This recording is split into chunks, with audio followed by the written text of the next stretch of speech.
Berkshire Hathaway Inc. To the shareholders of Berkshire Hathaway Incorporated. You may remember the wildly upbeat message of last year's report. Nothing much was in the works, but our experience had been that something big popped up occasionally. This carefully crafted corporate strategy paid off in 1985. Later sections of this report discuss A. Our purchase of a major position in Capital Cities ABC, Bauer acquisition of Scott and Fetzer, C. Our entry into a large, extended-term participation in the insurance business of Fireman's Fund, and D. Our sale of our stock in General Foods. Our gain in net worth during the year was $613.6 million, or 48.2%. It is fitting that the visit of Halley's Comet coincided with this percentage gain. Neither will be seen again in my lifetime. Our gain in per-share book value over the last 21 years, that is, since present management took over, has been from $19.46 to $1,643.71, or 23.2% compounded annually, another percentage that will not be repeated. Two factors make anything approaching this rate of gain unachievable in the future. One factor, probably transitory, is a stock market that offers very little opportunity compared to the markets that prevailed throughout much of the 1964 to 1984 period. Today we cannot find significantly undervalued equities to purchase for our insurance company portfolios. The current situation is 180 degrees removed from that existing about a decade ago, when the only question was which bargain to choose. This change in the market also has negative implications for our present portfolio. In our 1974 annual report, I could say, we consider several of our major holdings to have great potential for significantly increased values in future years. I can't say that now. It's true that our insurance companies currently hold major positions in companies with exceptional underlying economics and outstanding managements, just as they did in 1974. But current market prices generously appraise these attributes, whereas they were ignored in 1974. Today's valuations mean that our insurance companies have no chance for future portfolio gains on the scale of those achieved in the past. The second negative factor, far more telling, is our size. Our equity capital is more than 20 times what it was only 10 years ago, and an iron law of business is that growth eventually dampens exceptional economics. Just look at the records of high-return companies, once they have amassed even $1 billion of equity capital. None that I know of has managed subsequently, over a 10-year period, to keep on earning 20% or more on equity while they're investing all or substantially all of its earnings. Instead, to sustain their high returns, such companies have needed to shed a lot of capital by way of either dividends or repurchases of stock. Their shareholders would have been far better off if all earnings could have been reinvested at the fat returns earned by these exceptional businesses. But the companies simply couldn't turn up enough high-return opportunities to make that possible. Their problem is our problem. Last year I told you that we needed profits of $3.9 billion over the 10 years, then coming up to earn 15% annually. The comparable figure for the 10 years now ahead is $5.7 billion, a 48% increase that corresponds as it must mathematically to the growth in our capital base during 1985. Here's a little perspective. Leaving aside oil companies, only about 15 U.S. businesses have managed to earn over $5.7 billion during the past 10 years. Charlie Munger, my partner in managing Berkshire, and I are reasonably optimistic about Berkshire's ability to earn returns superior to those earned by corporate America generally, and you will benefit from the company's retention of all earnings as long as those returns are forthcoming. We have several things going for us. 1. We don't have to worry about quarterly or annual figures but, instead, can focus on whatever actions will maximize a long-term value. 2. We can expand the business into any areas that make sense. Our scope is not circumscribed by history, structure, or concept. And 3. We love our work. All of these help. Even so, we will also need a full measure of good fortune to average our hoped-for 15%, far more good fortune than was required for our past 2%.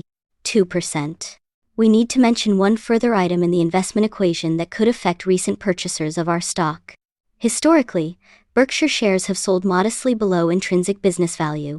With the price there, purchasers could be certain, as long as they did not experience a widening of this discount, that their personal investment experience would at least equal the financial experience of the business.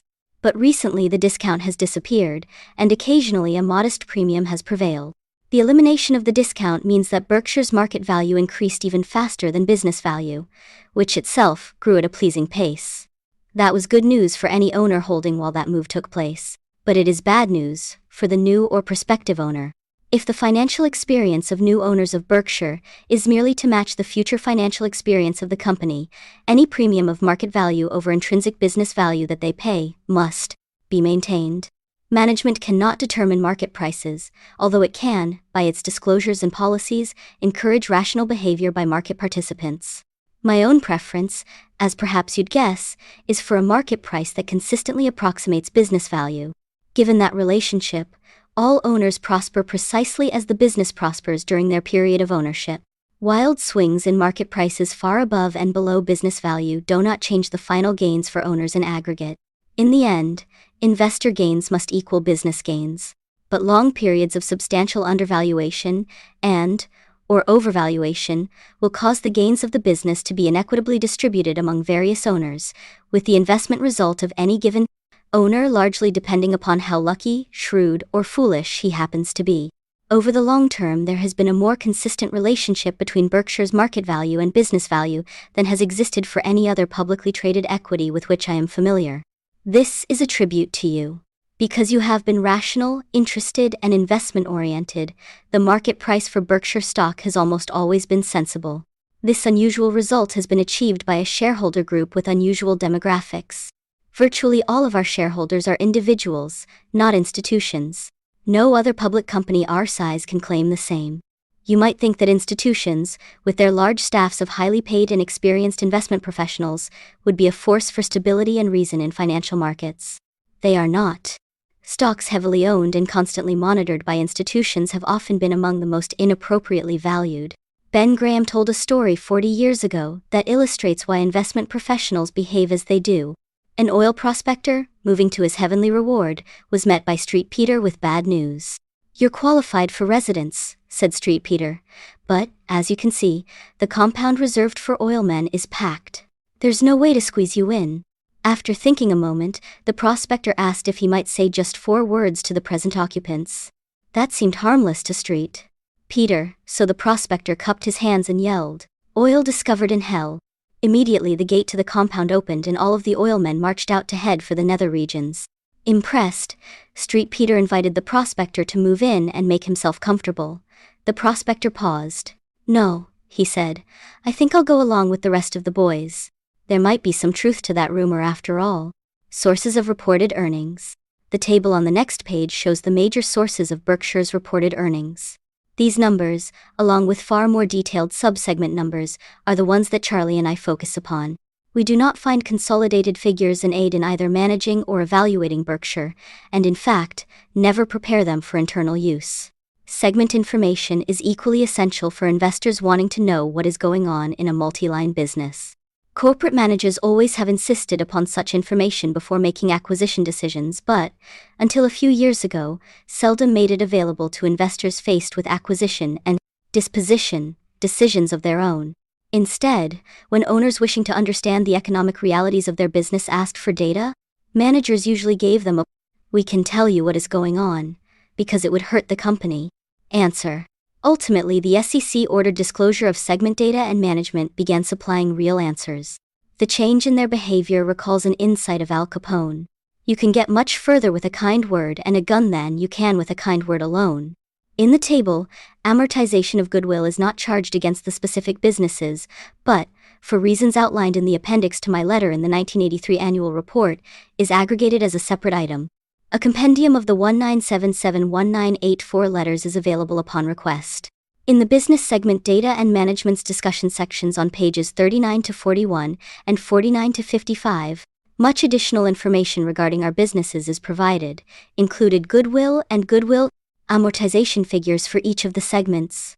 I urge you to read those sections as well as Charlie Munger's letter to Wesco shareholders, which starts on page 56. Our 1,985 results include unusually large earnings from the sale of securities.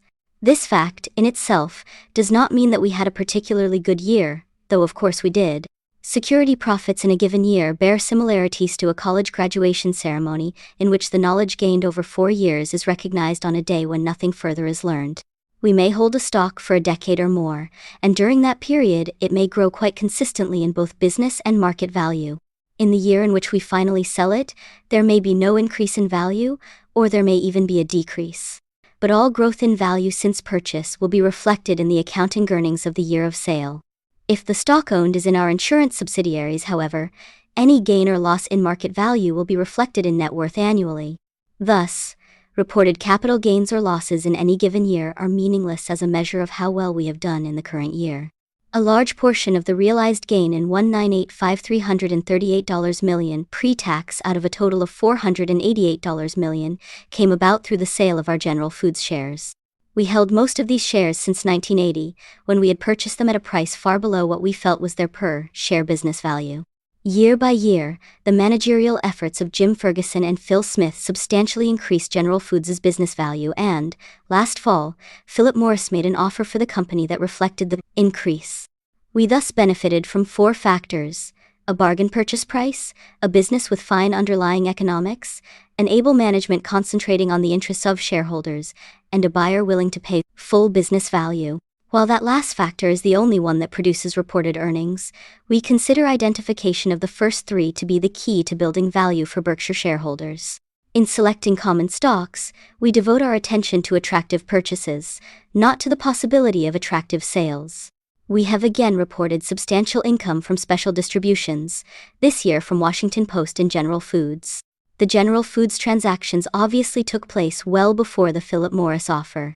Distributions of this kind occur when we sell a portion of our shares in a company back to it simultaneously with its purchase of shares from other shareholders. The number of shares we sell is contractually set so as to leave a percentage ownership in the company precisely the same after the sale as before. Such a transaction is quite properly regarded by the IRS as substantially equivalent to a dividend, since we, as a shareholder, receive cash while maintaining an unchanged ownership interest. This tax treatment benefits us because corporate taxpayers, unlike individual taxpayers, incur much lower taxes on dividend income than on income from long-term capital gains. This difference will be widened further if the House-passed tax bill becomes law. Under its provisions, capital gains realized by corporations will be taxed at the same rate as ordinary income. However, accounting rules are unclear as to proper treatment for shareholder reporting. To conform with last year's treatment, we have shown these transactions as capital gains. Though we have not sought out such transactions, we have agreed to them on several occasions when managements initiated the idea.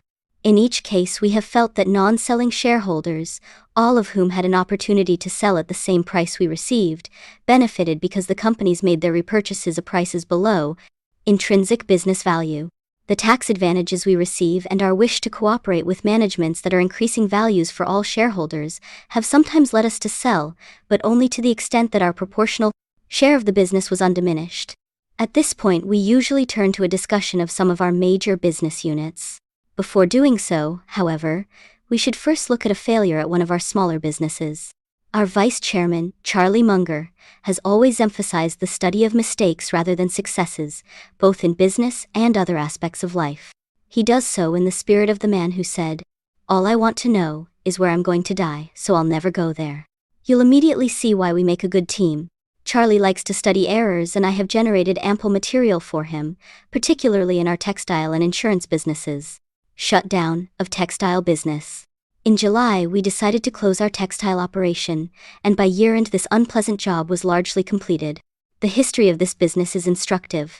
When Buffett Partnership Limited, an investment partnership, of which I was general partner, bought control of Berkshire Hathaway 21 years ago, it had an accounting net worth of $22 million, all devoted to the textile business. The company's intrinsic business value, however, was considerably less because the textile assets were unable to earn returns commensurate with their accounting value. Indeed, during the previous 9 years, the period in which Berkshire and Hathaway operated as a merged company, aggregate sales of $530 million had produced an aggregate loss of $10 million. Profits had been reported from time to time, but the net effect was always 1 step forward, 2 steps back. At the time we made our purchase, Southern textile plants largely non-union were believed to have an important competitive advantage. Most northern textile operations had closed, and many people thought we would liquidate our business as well. We felt, however, that the business would be run much better by a longtime employee whom we immediately selected to be President Ken Chase. In this respect, we were 100% correct. Ken and his recent successor, Gary Morrison, have been excellent managers, every bit the equal of managers at our more profitable businesses. In early 1967, cash generated by the textile operation was used to fund our entry into insurance via the purchase of National Indemnity Company. Some of the money came from earnings, and some from reduced investment in textile inventories, receivables, and fixed assets. This pullback proved wise. Although much improved by Ken's management, the textile business never became a good earner, not even in cyclical upturns. Further diversification for Berkshire followed, and gradually the textile operation's depressing effect on our overall return diminished as the business became a progressively smaller portion of the corporation. We remained in the business for reasons that I stated in the 1978 annual report, and summarized at other times also. 1. Our textile businesses are very important employers in their communities. 2. Management has been straightforward in reporting on problems and energetic in attacking them. 3. Labor has been cooperative and understanding in facing our common problems. And 4. The business should average modest cash returns relative to investment. I further said, as long as these conditions prevail, and we expect that they will, we intend to continue to support our textile business, despite more attractive alternative uses for capital. It turned out that I was very wrong about 4. Though 1,979 was moderately profitable, the business thereafter consumed major amounts of cash. By mid-1985 it became clear, even to me, that this condition was almost sure to continue. Could we have found a buyer who would continue operations? I would have certainly preferred to tozzle the business rather than liquidate it, even if that meant somewhat lower proceeds for us. But the economics that were finally obvious to me were also obvious to others, and interest was nil. I won't close down businesses of subnormal profitability merely to add a fraction of a point to our corporate rate of return. However, I also feel it inappropriate for even an exceptionally profitable company to fund an operation once it appears to have unending losses in prospect. Adam Smith would disagree with my first proposition, and Karl Marx would disagree with my second. The middle ground is the only position that leaves me comfortable. I should re-emphasize that Ken and Gary have been resourceful, energetic, and imaginative in attempting to make our textile operation a success. Trying to achieve sustainable profitability, they reworked product lines, machinery configurations, and distribution arrangements. We also made a major acquisition, Wambeck Mills, with the expectation of important synergy, a term widely used in business to explain an acquisition that otherwise makes no sense. But in the end, nothing worked, and I should be faulted for not quitting sooner.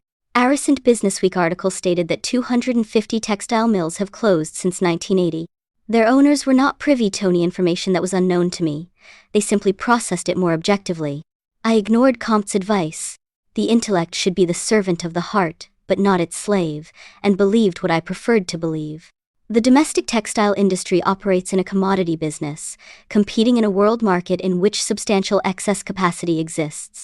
Much of the trouble we experienced was attributable, both directly and indirectly, to competition from foreign countries whose workers are paid a small fraction of the U.S. minimum wage.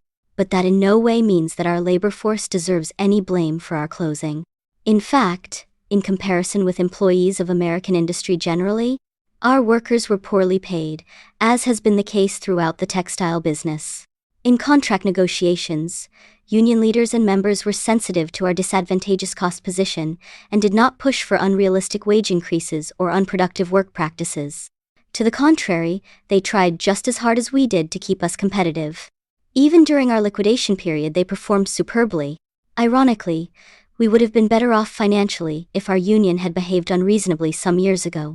We then would have recognized the impossible future that we faced, promptly closed down, and avoided significant future losses. Over the years, we had the option of making large capital expenditures in the textile operation that would have allowed us to somewhat reduce variable costs.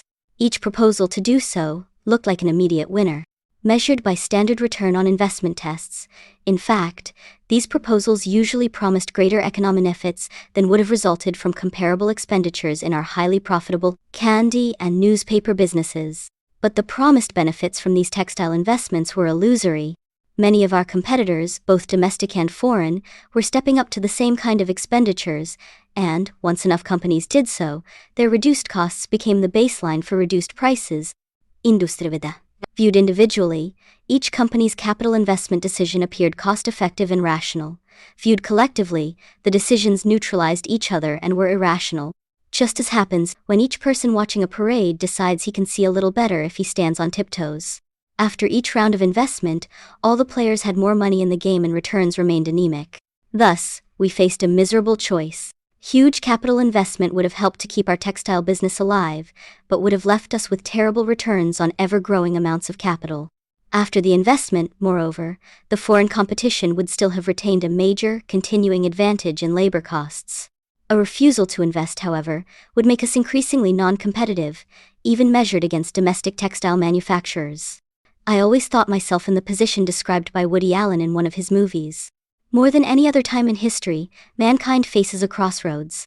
One path leads to despair and utter hopelessness, the other to total extinction. Let us pray we have the wisdom to choose correctly. For an understanding of how the to invest or not to invest dilemma plays out in a commodity business, it is instructive to look at Burlington Industries, by far the largest U.S. textile company both 21 years ago and now. In 1964, Burlington had sales of $1.2 billion against our $50 million. It had strengths in both distribution and production that we could never hope to match, and also, of course, had an earnings record far superior to ours. Its stock sold at 60 at the end of 1964. Ours was 13. Burlington made a decision to stick to the textile business, and in 1985 had sales of about $2.8 billion. During the 1964-85 period, the company made capital expenditures of about $3 billion, far more than any other U.S. textile company, and more than $200 per share on that $60 stock.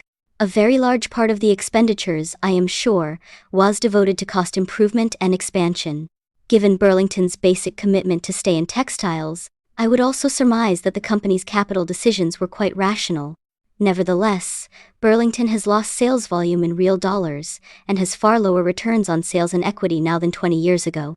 Split 2 for 1 inch 1965, the stock now sells at 34 on an adjusted basis, just a little over its $60 price in 1964. Meanwhile, the CPI has more than tripled. Therefore, each share commands about one-third the purchasing power it did at the end of 1964. Regular dividends have been paid, but they too have shrunk significantly in purchasing power. This devastating outcome for the shareholders indicates what can happen when much brain power and energy are applied to a faulty premise. The situation is suggestive of Samuel Johnson's horse. A horse that can count to 10 is a remarkable horse, not a remarkable mathematician. Likewise, a textile company that allocates capital brilliantly within its industry is a remarkable textile company but not a remarkable business. My conclusion from my own experiences, and from much observation of other businesses, is that a good managerial record, measured by economic returns, is far more a function of what business boat you get into Thanet, is of how effectively you row, though intelligence and effort help considerably, of course, in any business, good or bad. Some years ago I wrote, "When a management with a reputation for brilliance tackles a business with a reputation for poor fundamental economics, it is the reputation of the business that remains intact." Nothing has since changed my point of view on that matter. Should you find yourself in a chronically leaking boat, energy devoted to changing vessels is likely to be more productive than energy devoted to patching leaks. There is an investment postscript in our textile saga.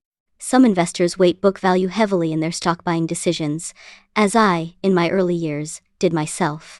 And some economists and academicians believe replacement values are of considerable importance in calculating an appropriate price level for the stock market as a whole.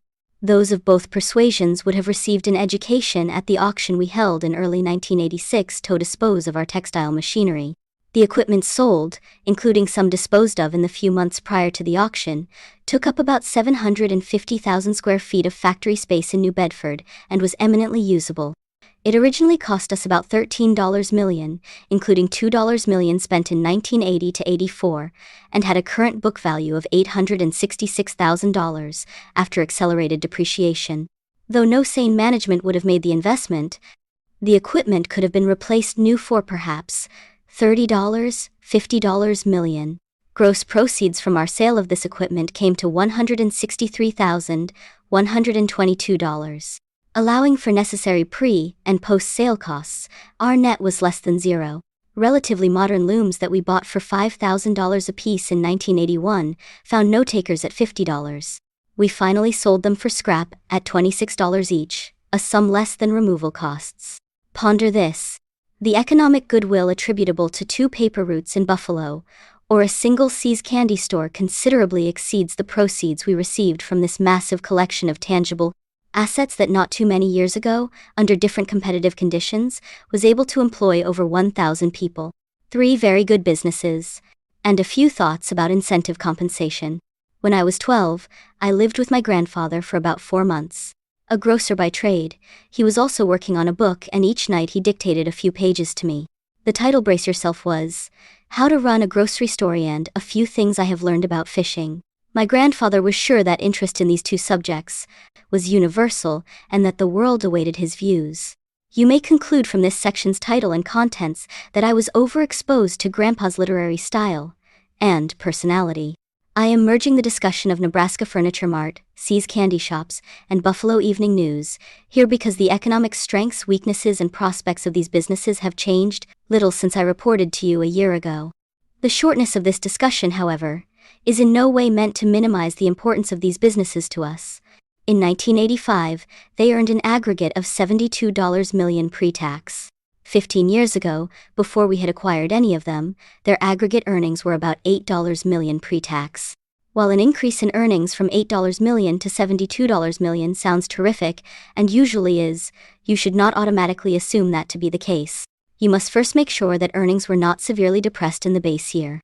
If they were instead substantial in relation to capital employed, an even more important point must be examined. How much additional capital was required to produce the additional earnings? In both respects, our group of 3 scores well. First, earnings 15 years ago were excellent compared to capital then employed in the businesses. Second, although annual earnings are now $64 million greater, the businesses require only about $40 million more in invested capital to operate than was the case then.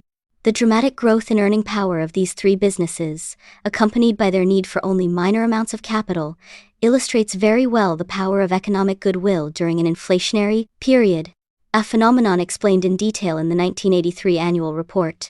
The financial characteristics of these businesses have allowed us to use a very large portion of the earnings they generate elsewhere. Corporate America, however, has had a different experience. In order to increase earnings significantly, most companies have needed to increase capital significantly also. The average American business has required about $5 of additional capital to generate an additional $1 of annual pre-tax earnings. That business, therefore, would have required over $300 million in additional capital from its owners in order to achieve an earnings performance equal to our group of 3. When returns on capital are ordinary, and earn more by putting up more record is no great managerial achievement. You can get the same result personally while operating from your rocking chair. Just quadruple the capital you commit to a savings account, and you will quadruple your earnings. You would hardly expect the Xanas for that particular accomplishment.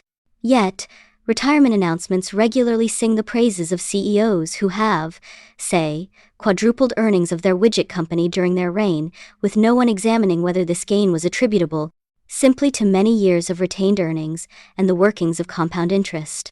If the widget company consistently earned a superior return on capital throughout the period, or if capital employed only doubled during the CEO's reign, the praise for him may be well deserved. But if return on capital was lackluster, and capital employed increased in pace with earnings, applause should be withheld. A savings account in which interest was reinvested would achieve the same year-by-year increase in earnings, and at only 8% interest, would quadruple its annual earnings in 18 years.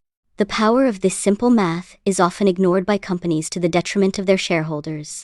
Many corporate compensation plans reward managers handsomely for earnings increases produced solely, or in large part, by retained earnings, that is to say, earnings withheld from owners. For example, 10-year, fixed-price stock options are granted routinely, often by companies whose dividends are only a small percentage of earnings. An example will illustrate the inequities possible under such circumstances.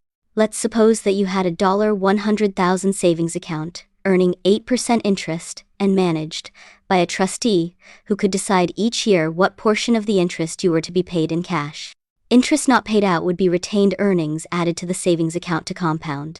And let's suppose that your trustee, in his superior wisdom, set the payout ratio at 1/4 of the annual earnings.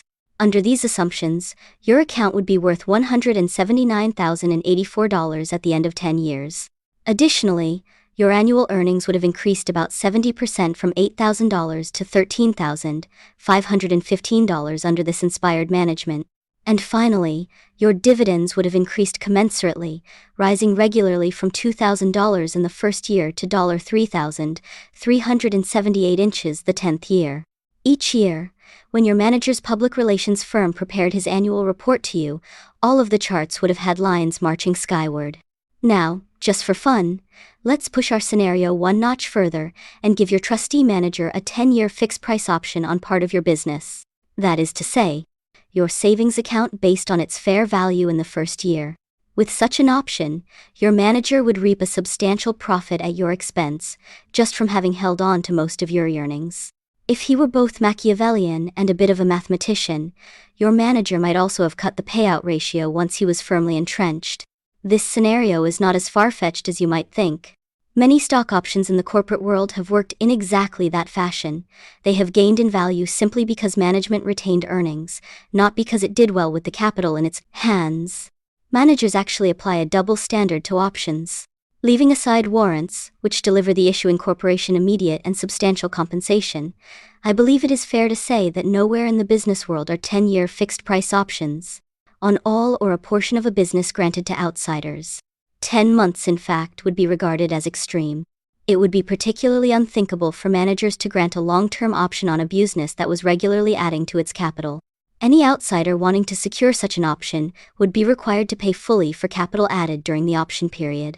The unwillingness of managers to do unto outsiders, however, is not matched by an unwillingness to do unto themselves. Negotiating with oneself seldom produces a barroom brawl. Managers regularly engineer 10-year, fixed-price options for themselves and associates that, first, totally ignore the fact that retained earnings automatically build value, and second, ignore the carrying cost of capital. As a result, these managers end up profiting much as they would have had they had an option on that savings account that was automatically building up in value. Of course, stock options often go to talented, value-adding managers, and sometimes deliver them rewards that are perfectly appropriate. Indeed, managers who are really exceptional almost always get far less than they should. But when the result is equitable, it is accidental. Once granted, the option is blind to individual performance. Because it is irrevocable and unconditional, so long as a manager stays in the company, the sluggard receives rewards from his options precisely as does the star. A managerial Rip Van Winkle, ready to doze for 10 years, could not wish for a better incentive system.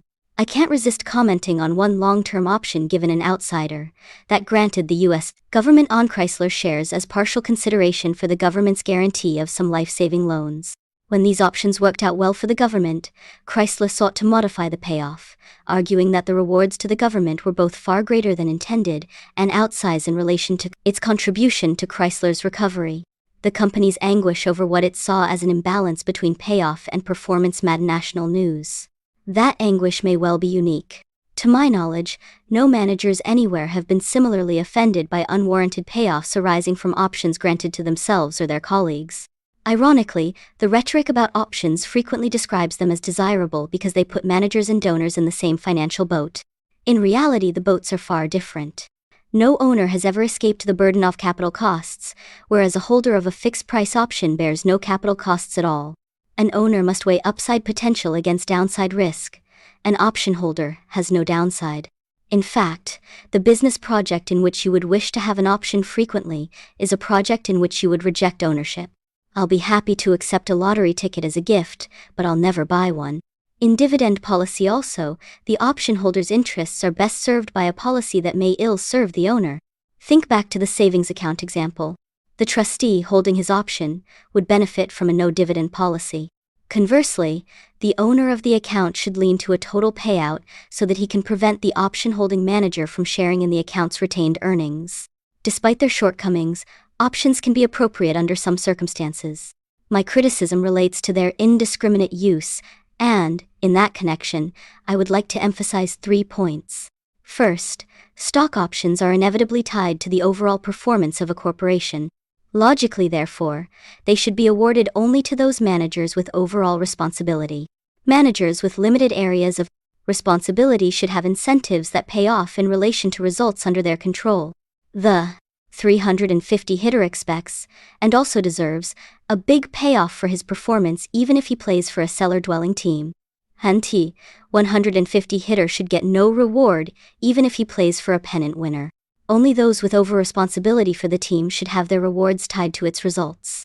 Second, options should be structured carefully. Absent special factors, they should have built into them retained earnings or carrying cost factor. Equally important, they should be priced realistically. When managers are faced with offers for their companies, they unfailingly point out how unrealistic market prices can be as an index of real value. But why, then, should these same depressed prices be the valuations at which managers sell portions of their businesses to themselves? They may go further. Officers and directors sometimes consult the tax code to determine the lowest prices at which they can, in effect, sell part of the business to insiders. While they're at it, they often elect plans that produce the worst tax result for the company.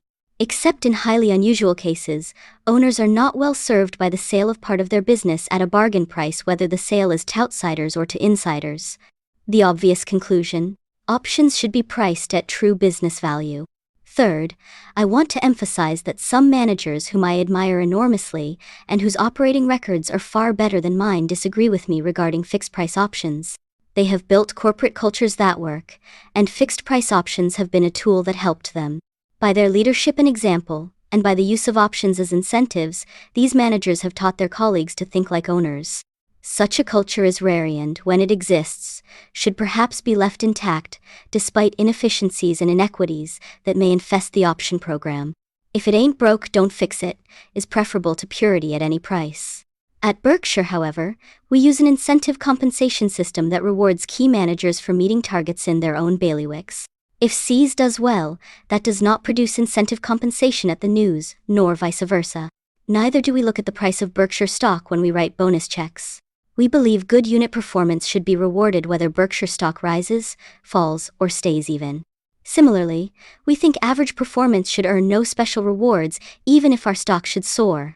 Performance, furthermore, is defined in different ways depending upon the underlying economics of the business.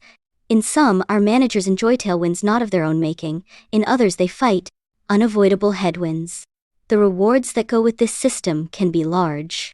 At our various business units, top managers sometimes receive incentive bonuses of 5 times their base salary, or more, and it would appear possible that one manager's bonus could top $2 million in 1,986. I hope so. We do not put a cap on bonuses, and the potential for rewards is not hierarchical. The manager of a relatively small unit can earn far more than the manager of a larger unit if results indicate he should. We believe, further, that such factors as seniority and age should not affect incentive compensation, though they sometimes influence basic compensation. A 20-year-old who can hit 300 is as valuable to us as a 40-year-old performing as well. Obviously, all Berkshire managers can use their bonus money, or other funds, including borrowed money, to buy your stock in the market. Many have done just that, and some now have large holdings. By accepting both the risks and the carrying costs that go with outright purchases, these managers truly walk in the shoes of owners. Now let's get back at long last to our 3 businesses. At Nebraska Furniture Mart, our basic strength is an exceptionally low-cost operation that allows the business to regularly offer customers the best values available in home furnishings. NFM is the largest store of its kind in the country. Although the already depressed farm economy worsened considerably in 1985, the store easily set a new sales record. I also am happy to report that NFM's chairman, Rose Blumkin, the legendary Mrs. B, continues at age 92 to set a pace at the store that none of us can keep up with. She's there wheeling and dealing 7 days a week, and I hope that any of you who visit Omaha will go out to the mart and see her in action. It will inspire you, as it does me. At See's, we continue to get store volumes that are far beyond those achieved by any competitor we know of. Despite the unmatched consumer acceptance we enjoy, industry trends are not good, and we continue to experience slippage in poundage sales on a same-store basis. This puts pressure on per-pound costs. We now are willing to increase prices only modestly, and, Unless we can stabilize per-shop poundage, profit margins will narrow. At the news, volume gains are also difficult to achieve. Though lineage increased during 1985, the gain was more than accounted for by preprints. ROP lineage, advertising printed on our own pages, declined. Preprints are far less profitable than ROP ads, and also more vulnerable to competition. In 1985, the news again controlled costs well, and our household penetration continues to be exceptional. One problem these three operations do not have is management. At Seas we have Chuck Huggins, the man we put in charge the day we bought the business. Selecting him remains one of our best business decisions. At the news we have Stan Lipsey, a manager of equal caliber. Stan has been with us 17 years, and his unusual business talents have become more evident with every additional level of responsibility he has tackled. And, at the Mart, we have the amazing Blumpkins, Mrs. B, Louie, Ron, Irv, and Steve, a three-generation miracle of management. I consider myself extraordinarily lucky to be able to work with managers such as these. I like them personally as much as I admire them professionally. Insurance operations. Shown below is an updated version of our usual table, listing two key figures for the insurance industry. Source: Bests, Aggregates, and Averages. The combined ratio represents total insurance costs, losses incurred plus expenses, compared to revenue from premiums. A ratio below 100 indicates an underwriting profit, and one above 100 indicates a loss. The industry's 1,985 results were highly unusual. The revenue gain was exceptional, and had insured losses grown at their normal rate of most recent years, that is, a few points above the inflation rate, a significant drop in the combined ratio would have occurred. But losses in 1985 didn't cooperate, as they did not in 1984. Though inflation slowed considerably in these years, insured losses perversely accelerated, growing by 16% in 1984, and by an even more startling 17% in 1985. The year's growth in losses therefore exceeds the inflation rate by over 13 percentage points, a modern record. Catastrophes were not the culprit in this explosion of loss cost. True, there were an unusual number of hurricanes in 1,985, but the aggregate damage caused by all catastrophes in 1984 and 1985 was about 2% of premium volume, a not unusual proportion. Nor was there any burst in the number of insured autos, houses, employers, or other kinds of exposure units. A partial explanation for the surge in the loss figures is all the additions to reserves that the industry made in 1985. As results for the year were reported, the scene resembled a revival meeting, shouting, "I've sinned, I've sinned." Insurance managers rushed forward to confess they had under-reserved in earlier years. Their corrections significantly affected 1,985 loss numbers. A more disturbing ingredient in the loss surge is the acceleration in social or judicial inflation. The insurer's ability to pay has assumed overwhelming importance with juries and judges in the assessment of both liability and damages. More and more, the deep pocket is being sought and found, no matter what the policy wording, the facts, or the precedents. This judicial inflation represents a wild card in the industry's future and makes forecasting difficult. Nevertheless, the short-term outlook is good.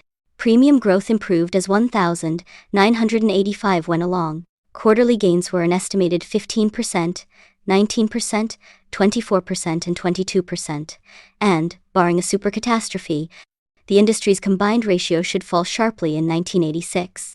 The profit improvement, however, is likely to be of short duration. Two economic principles will see to that. First, commodity businesses achieve good levels of profitability only when prices are fixed in some manner or when capacity is short. Second, managers quickly add to capacity when prospects start to improve and capital is available. In my 1982 report to you, I discussed the commodity nature of the insurance industry extensively. The typical policyholder does not differentiate between products but concentrates instead on price. For many decades, a cartel-like procedure kept prices up, but this arrangement has disappeared for good. The insurance product now is priced as any other commodity for which a free market exists. When capacity is tight, prices will be set remuneratively, otherwise they will not be. Capacity currently is tight in many lines of insurance, though in this industry. Unlike most, capacity is an attitudinal concept, not a physical fact. Insurance managers can write whatever amount of business they feel. comfortable writing, subject only to pressures applied by regulators and BESTs, the industry's authoritative rating service. The comfort level of both managers and regulators is tied to capital. More capital means more comfort, which in turn means more capacity. In the typical commodity business, furthermore, such as aluminum or steel, a long gestation precedes the birth of additional capacity. In the insurance industry, capital can be secured instantly. Thus, any capacity shortage can be eliminated in short order. That's exactly what's going on right now. In 1985, about 15 insurers raised well over $3 billion, piling up capital so that they can write all the business possible at the better prices now available. The capital raising trend has accelerated dramatically so far in 1986. If capacity additions continue at this rate, it won't be long before serious price cutting appears, and next a fall in profitability. When the fall comes, it will be the fault of the capital raisers of 1,985 and 1,986, not the price cutters of 198x. Critics should be understanding, however, as was the case in our textile example, the dynamics of capitalism cause each insurer to make decisions that for itself appear sensible, but that, collectively, slash profitability. In past reports, I have told you that Berkshire's strong capital position, the best in the industry, should one day allow us to claim a distinct competitive advantage in the insurance market. With the tightening of the market, that day arrived. Our premium volume more than tripled last year, following a long period of stagnation. Berkshire's financial strength, and our record of maintaining unusual strength through thick and thin, is now a major asset for us in securing good business. We correctly foresaw a flight to quality by many large buyers of insurance and reinsurance who belatedly recognized that a policy is only an IOU, and who, in 1985, could not collect on many of their IOUs. These buyers today are attracted to Berkshire because of its strong capital position. But, in a development we did not foresee, we also are finding buyers drawn to us because our ability to insure substantial risks sets us apart from the crowd. To understand this point, you need a few background facts about large risks. Traditionally, many insurers have wanted to write this kind of business. However, their willingness to do so has been almost always based upon insurance arrangements that allow the insurer to keep just a small portion of the risk itself, while passing on, laying off, most of the risk to its reinsurers. Imagine, for example, a directors and officers, D&O, liability policy providing $25 million of coverage. By various excess of loss reinsurance contracts, the company issuing that policy might keep the liability for only the first $1 million of any loss that occurs. The liability for any loss above that amount up to $24 million would be borne by the reinsurers of the issuing insurer. In trade parlance, a company that issues large policies but retains relatively little of the risk for its own account, writes a large gross line but a small net line. In any reinsurance arrangement, a key question is how the premiums paid for the policy should be divided among the various layers of risk.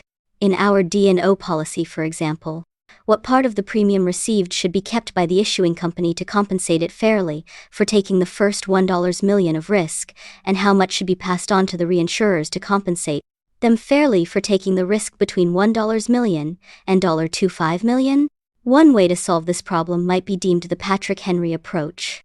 I have but one lamp by which my feet are guided, and that is the lamp of experience.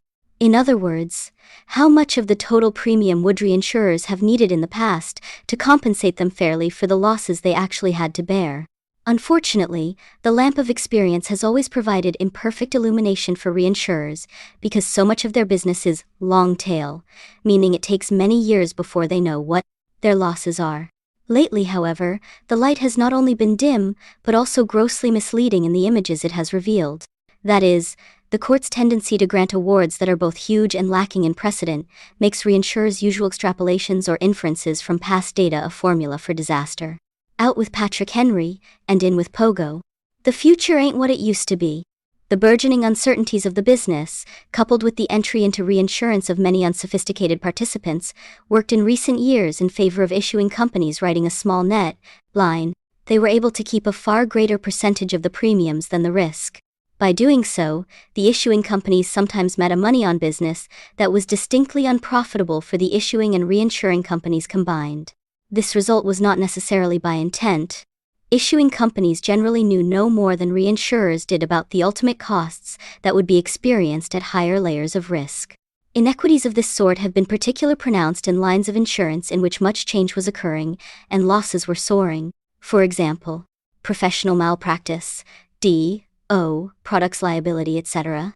Given these circumstances, it is not surprising that issuing companies remained enthusiastic about writing business long after premiums became woefully inadequate on a gross basis. An example of just how disparate results have been for issuing companies versus their reinsurers is provided by the 1,984 financials of one of the leaders in large and unusual risks. In that year, the company wrote about $6 billion of business and kept around $2.5 billion of the premiums, or about 40%. It gave the remaining $3.5 billion to reinsurers. On the part of the business kept, the company's underwriting loss was less than $200 million, an excellent result in that year. Meanwhile, the part laid off produced a loss of over $1.5 billion for their insurers. Thus, the issuing company wrote at a combined ratio of well under 110, while its reinsurers, participating in precisely the same policies, came in considerably over 140. This result was not attributable to natural catastrophes. It came from run-of-the-mill insurance losses, occurring, however, in surprising frequency and size. The issuing company's 1,985 report is not yet available, but I would predict it will show that dramatically unbalanced results continued. A few years such as this, and even slow-witted reinsurers can lose interest, particularly in explosive lines where the proper split in premium between issuer and reinsurer remains impossible to even roughly estimate. The behavior of reinsurers finally becomes like that of Mark Twain's cat. Having once sat on a hot stove, it never did so again, but it never again sat on a cold stove either. Reinsurers have had so many unpleasant surprises in long-tail casualty lines that many have decided, probably correctly, to give up the game entirely, regardless of price inducements. Consequently, there has been a dramatic pullback of reinsurance capacity in certain important lines. This development has left many issuing companies under pressure. They can no longer commit their reinsurers, time after time, for tens of millions per policy, as they so easily could do only a year or two ago, and they do not have the capital or appetite to take on large risks for their own account. For many issuing companies, gross capacity has shrunk much closer to net capacity, and that is often small, indeed. At Berkshire, we have never played the lay-it-off at a profit game, and, until recently, that put us at a severe disadvantage in certain lines. Now the tables are turned. We have the underwriting capability whereas others do not. If we believe the price to be right, we are willing to write a net line larger than that of any but the largest insurers. For instance, we are perfectly willing to risk losing $10 million of our own money on a single event, as long as we believe that the price is right and that the risk of loss is not significantly correlated with other risks where insuring. Very few insurers are willing to risk half that much on single events, although, just a short while ago, many were willing to lose 5 or 10 times that amount, as long as virtually all of the loss was for the account of their reinsurers. In mid-1985, our largest insurance company, National Indemnity Company, broadcast its willingness to underwrite large risks by running an ad in 3 issues of an insurance weekly. The ad solicited policies of only large size, those with a minimum premium of $1 million. This ad drew a remarkable 600 replies and ultimate produced premiums totaling about $50 million. Hold the applause.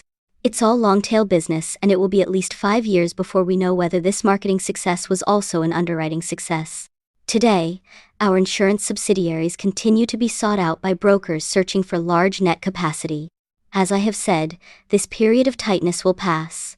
Insurers and reinsurers will return to underpricing. But for a year or two we should do well in several segments of our insurance business.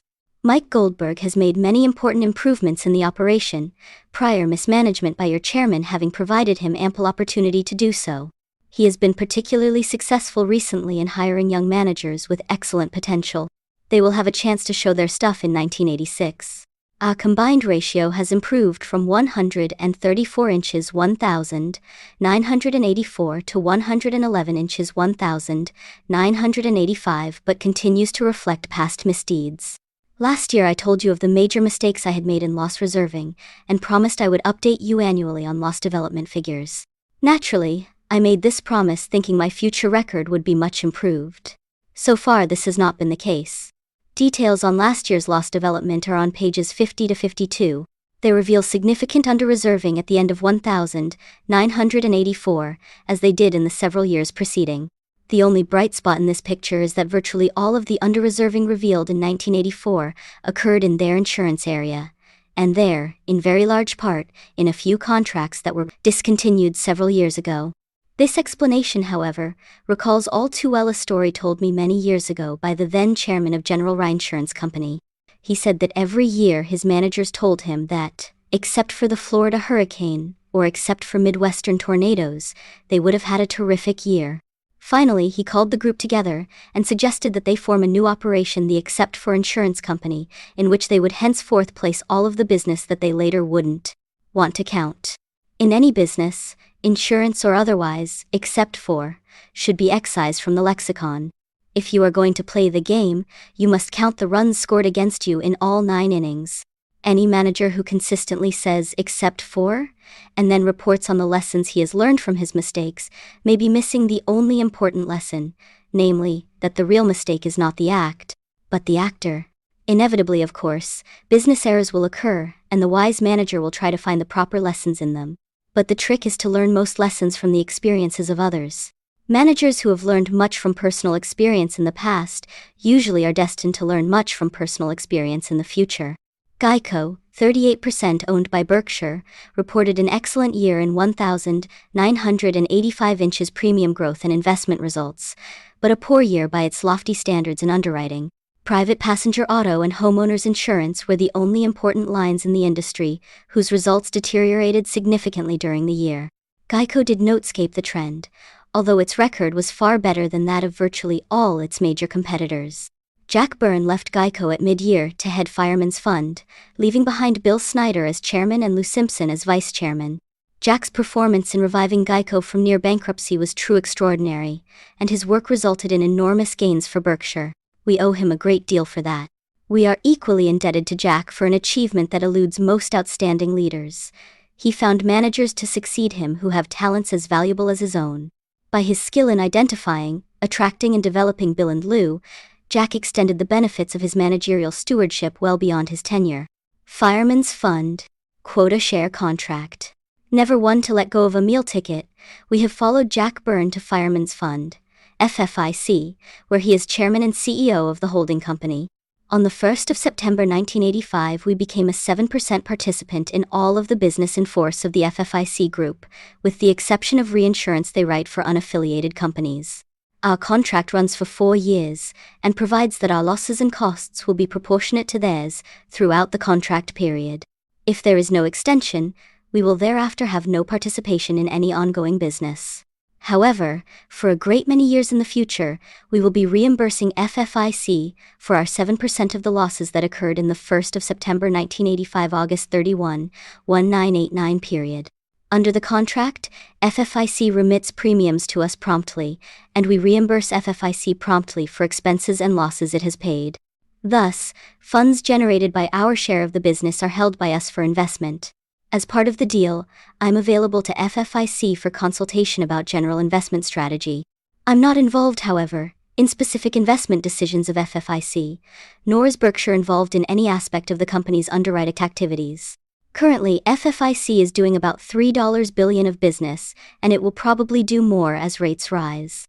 The company's 1st of September 1985 unearned premium reserve was $1.324 billion, and it therefore transferred 7% of this, or $92.7 million, to us at initiation of the contract. We concurrently paid them $29.4 million, representing the underwriting expenses that they had incurred on the transferred premium. All of the FFIC business is written by National Indemnity Company, but 2/7 of it is passed along to Wesco Financial Insurance Company, WESFIC, a new company, organized by our 80% owned subsidiary, Wesco Financial Corporation.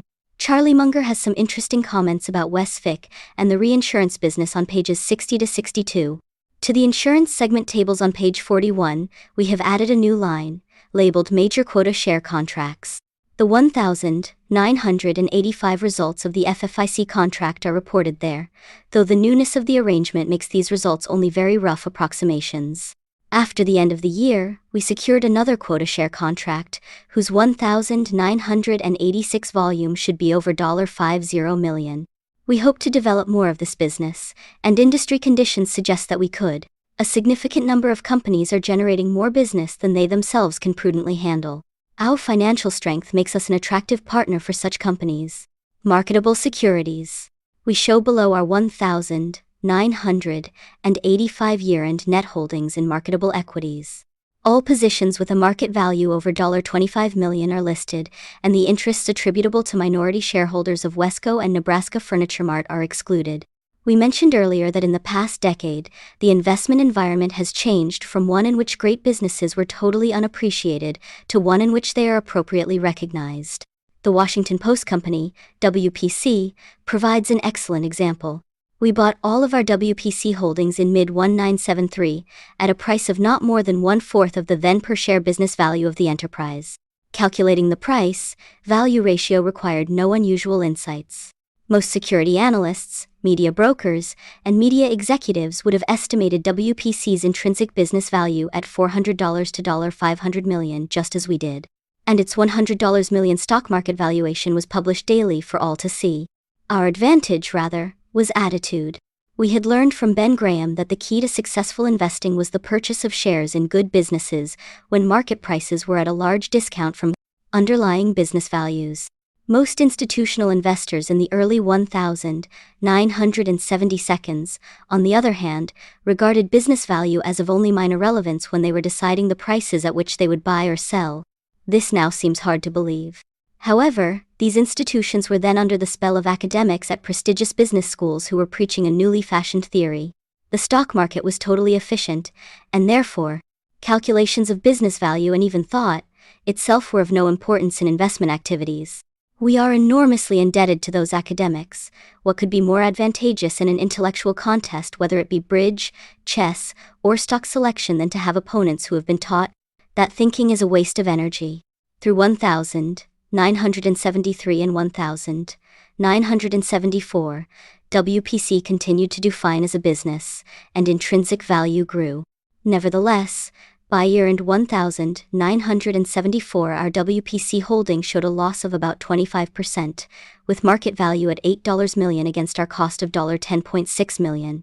What we had thought ridiculously cheap a year earlier had become a good bit cheaper as the market, in its infinite wisdom, marked WPC stock down to well below 20 cents on the dollar of intrinsic value. You know the happy outcome. Kay Graham, CEO of WPC, had the brains and courage to repurchase large quantities of stock for the company at those bargain prices, as well as the managerial skills necessary to dramatically increase business values. Meanwhile, investors began to recognize the exceptional economics of the business, and the stock price moved closer to underlying value. Thus, we experienced a triple dip. The company's business value soared upward, per-share business value increased considerably faster because of stock repurchases, and, with a narrowing of the discount, the stock price outpaced the gain in per-share business value. We hold all of the WPC shares we bought in 1973, except for those sold back to the company in 1985's proportionate redemption.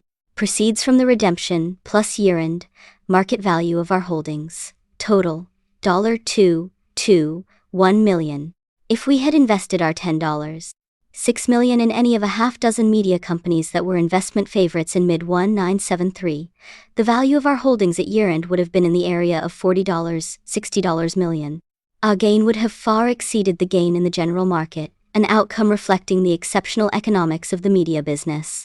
The extra $160 million or so we gained through ownership of WPC came, in very large part, from the superior nature of the managerial decisions made by Kay, as compared to those made by managers of most media companies.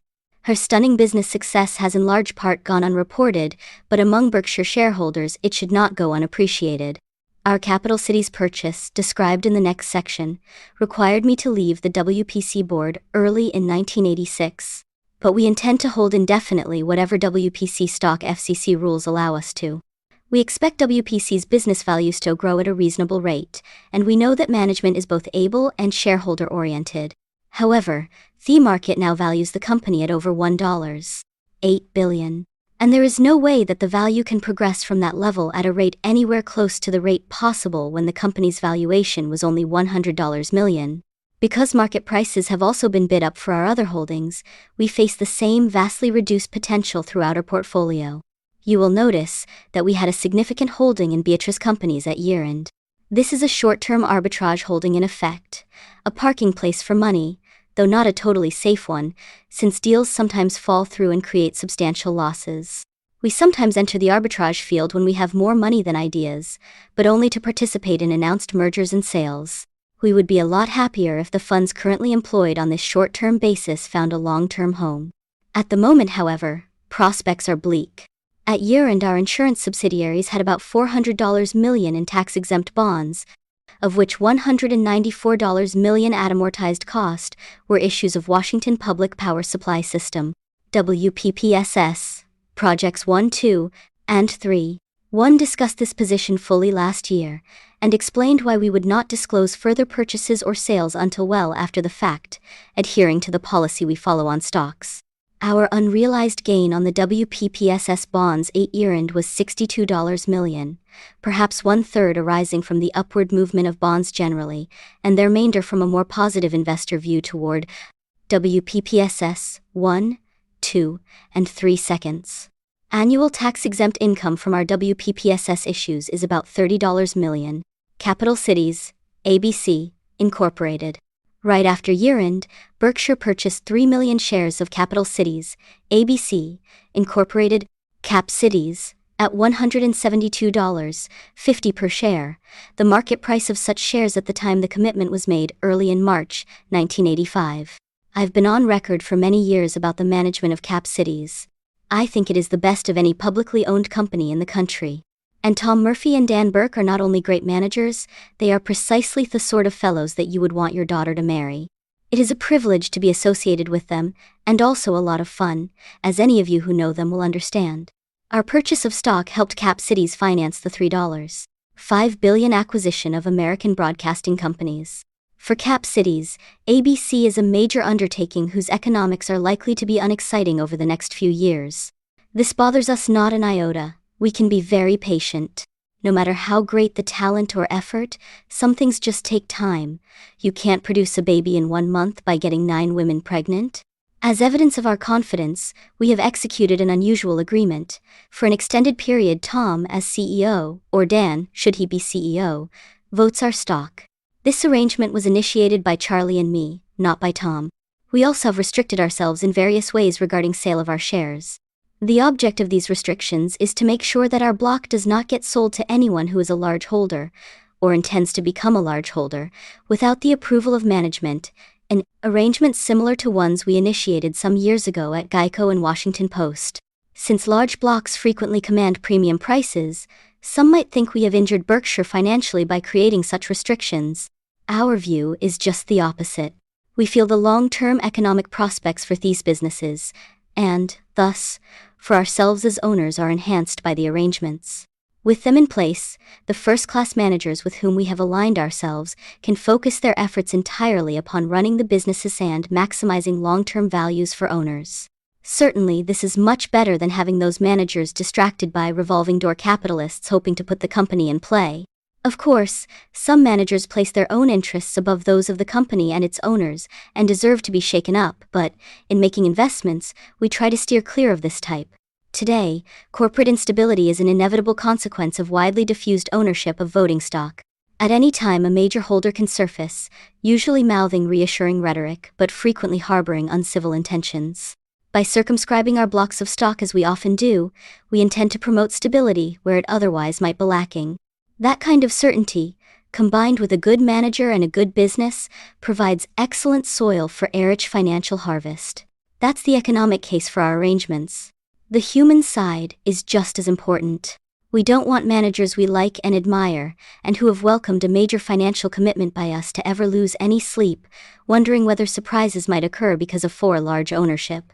I have told them there will be no surprises, and these agreements put Berkshire's signature where my mouth is.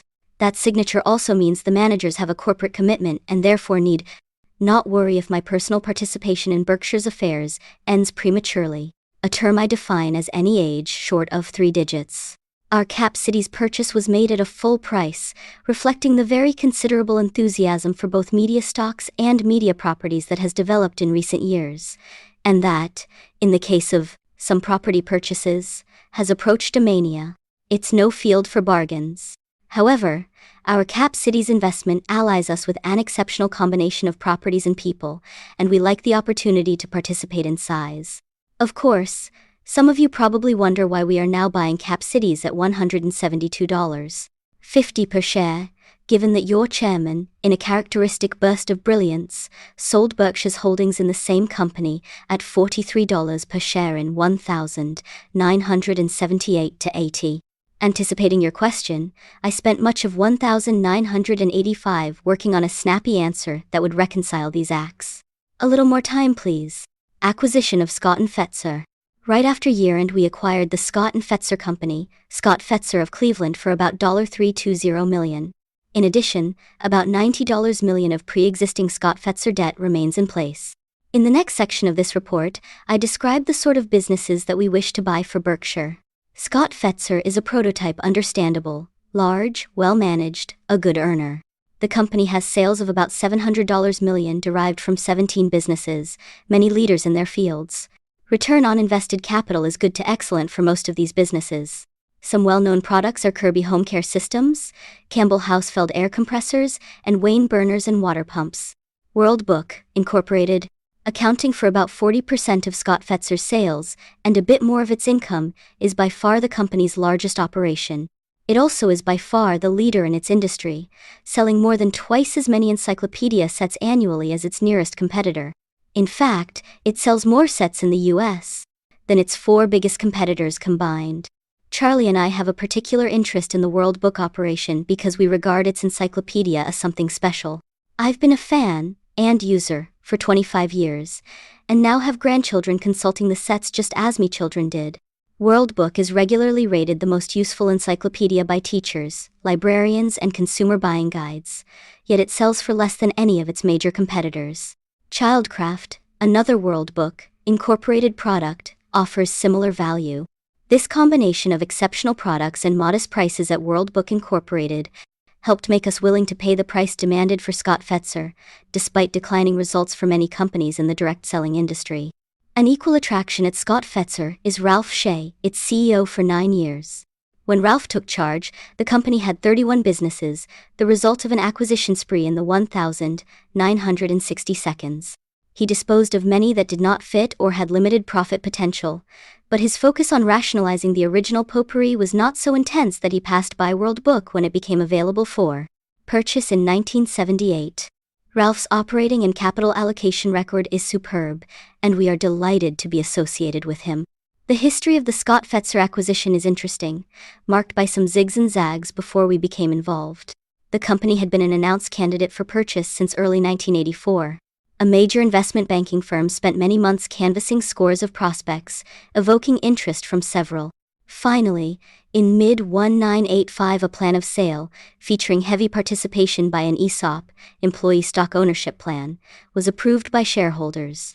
However, as difficulty in closing followed, the plan was scuttled.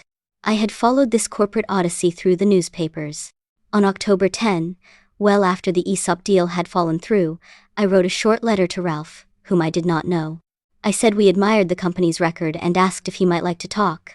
Charlie and I met Ralph for dinner in Chicago on October 22 and signed an acquisition contract the following week. The Scott Fetzer acquisition, plus major growth in our insurance business, should push revenues above $2 billion in 1986, more than double those of 1985. Miscellaneous. The Scott Fetzer purchase illustrates our somewhat haphazard approach to acquisitions. We have no master strategy, no corporate planners delivering us insights about socioeconomic trends, and no staff to investigate a multitude of ideas presented by promoters and intermediaries. Instead, we simply hope that something sensible comes along and, when it does, we act. To give fate a helping hand, we again repeat our regular business wanted ad. The only change from last year's copy is in one. Because we continue to want any acquisition we make to have a measurable impact on Berkshire's financial results, we have raised our minimum profit requirement.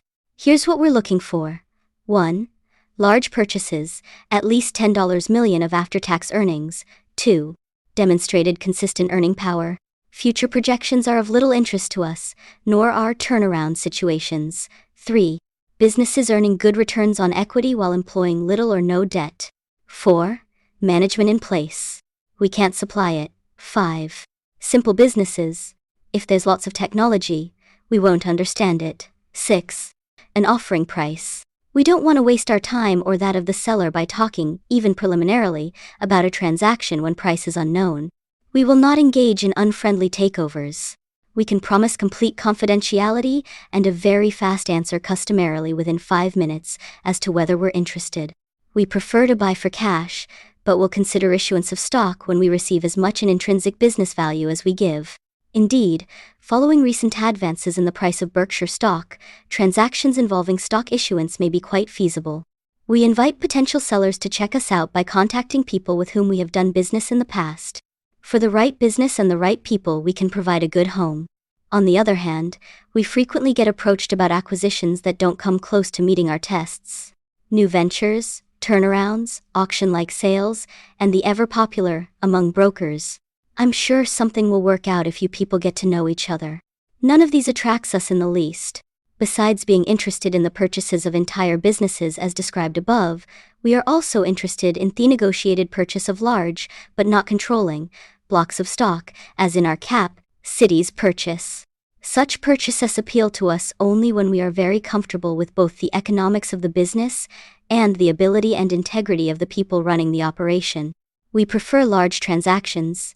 In the unusual case, we might do something as small as $50 million, or even smaller, but our preference is for commitments many times that size. About 96.8% of all eligible shares participated in Berkshire's 1985 Shareholder Designated Contributions Program. Total contributions made through the program were $4 million, and 1,724 charities were recipients. We conducted a plebiscite last year in order to get your views about this program, as well as about our dividend policy. Recognizing that it's possible to influence the answers to a question by the framing of it, we attempted to make the wording of ours as neutral as possible. We present the ballot and the results in the appendix on page 69. I think it's fair to summarize your response as highly supportive of present policies, and your group preference allowing for the tendency of people to vote for the status quo to be for increasing the annual charitable commitment as our asset values build. We urge new shareholders to read the description of our Shareholder Designated Contributions Program that appears on pages 66 and 67.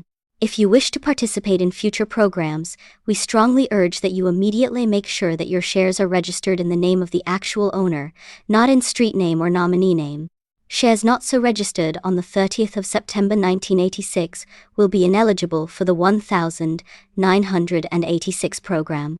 5 years ago, we were required by the Bank Holding Company Act of 1969 to dispose of our holdings in the Illinois National Bank and Trust Company of Rockford, Illinois. Our method of doing so was unusual. We announced an exchange ratio between stock of Rockford Bancorp Incorporated, the Illinois Nationals Holding Company, and stock of Berkshire, and then let each of our shareholders except me make the decision as to whether to exchange all, part, or none of his Berkshire shares for Rockford shares. I took the Rockford stock that was left over, and thus my own holding in Rockford was determined by your decisions. At the time I said, "This technique embodies the world's oldest and most elementary system of fairly dividing an object. Just as when you were a child, and one person cut the cake and the other got first choice, I have tried to cut the company fairly, but you get first choice as to which piece you want." Last fall, Illinois National was sold. When Rockford's liquidation is completed, its shareholders will have received per share proceeds about equal to Berkshire's per share intrinsic value at the time of the bank's sale. I'm pleased that this 5-year result indicates that the division of the cake was reasonably equitable. Last year, I put in a plug for our annual meeting, and you took me up on the invitation. Over 250 of our more than 3,000 registered shareholders showed up. Those attending behaved just as those present in previous years, asking the sort of questions you would expect from intelligent and interested owners. You can attend a great many annual meetings without running into a crowd like ours. Lester Maddox, when governor of Georgia, was criticized regarding the state's abysmal prison system. "The solution," he said, "is simple. All we need is a better class of prisoners." Upgrading annual meetings works the same way. I hope you come to this year's meeting, which will be held on May 20 in Omaha. There will be only one change. After 48 years of allegiance to another soft drink, your chairman, in an unprecedented display of behavioral flexibility, has converted to the new Cherry Coke. Henceforth, it will be the official drink of the Berkshire Hathaway annual meeting. And bring money. Mrs. B promises to have bargains galore if you will pay her a visit at the Nebraska Furniture Mart after the meeting. March 4, 1986 Warren E. Buffett, Chairman of the Board. Berkshire Hathaway Inc. To the shareholders of Berkshire Hathaway Incorporated, our gain in net worth during 1986 was $492.5 million, or 26.1%. Over the last 22 years, that is, since present management took over, our per-share book value has grown from $19.46 to $2,073.06, or 23.3% compounded annually. Both the numerator and denominator are important in the per-share book value calculation. During the 22-year period, our corporate net worth has increased 600%, while shares outstanding have increased less than 1%. In past reports, I have noted that book value at most companies differs widely from intrinsic business value, the number that really counts for owners. In our own case, however, book value has served for more than a decade as a reasonable if somewhat conservative proxy for business value.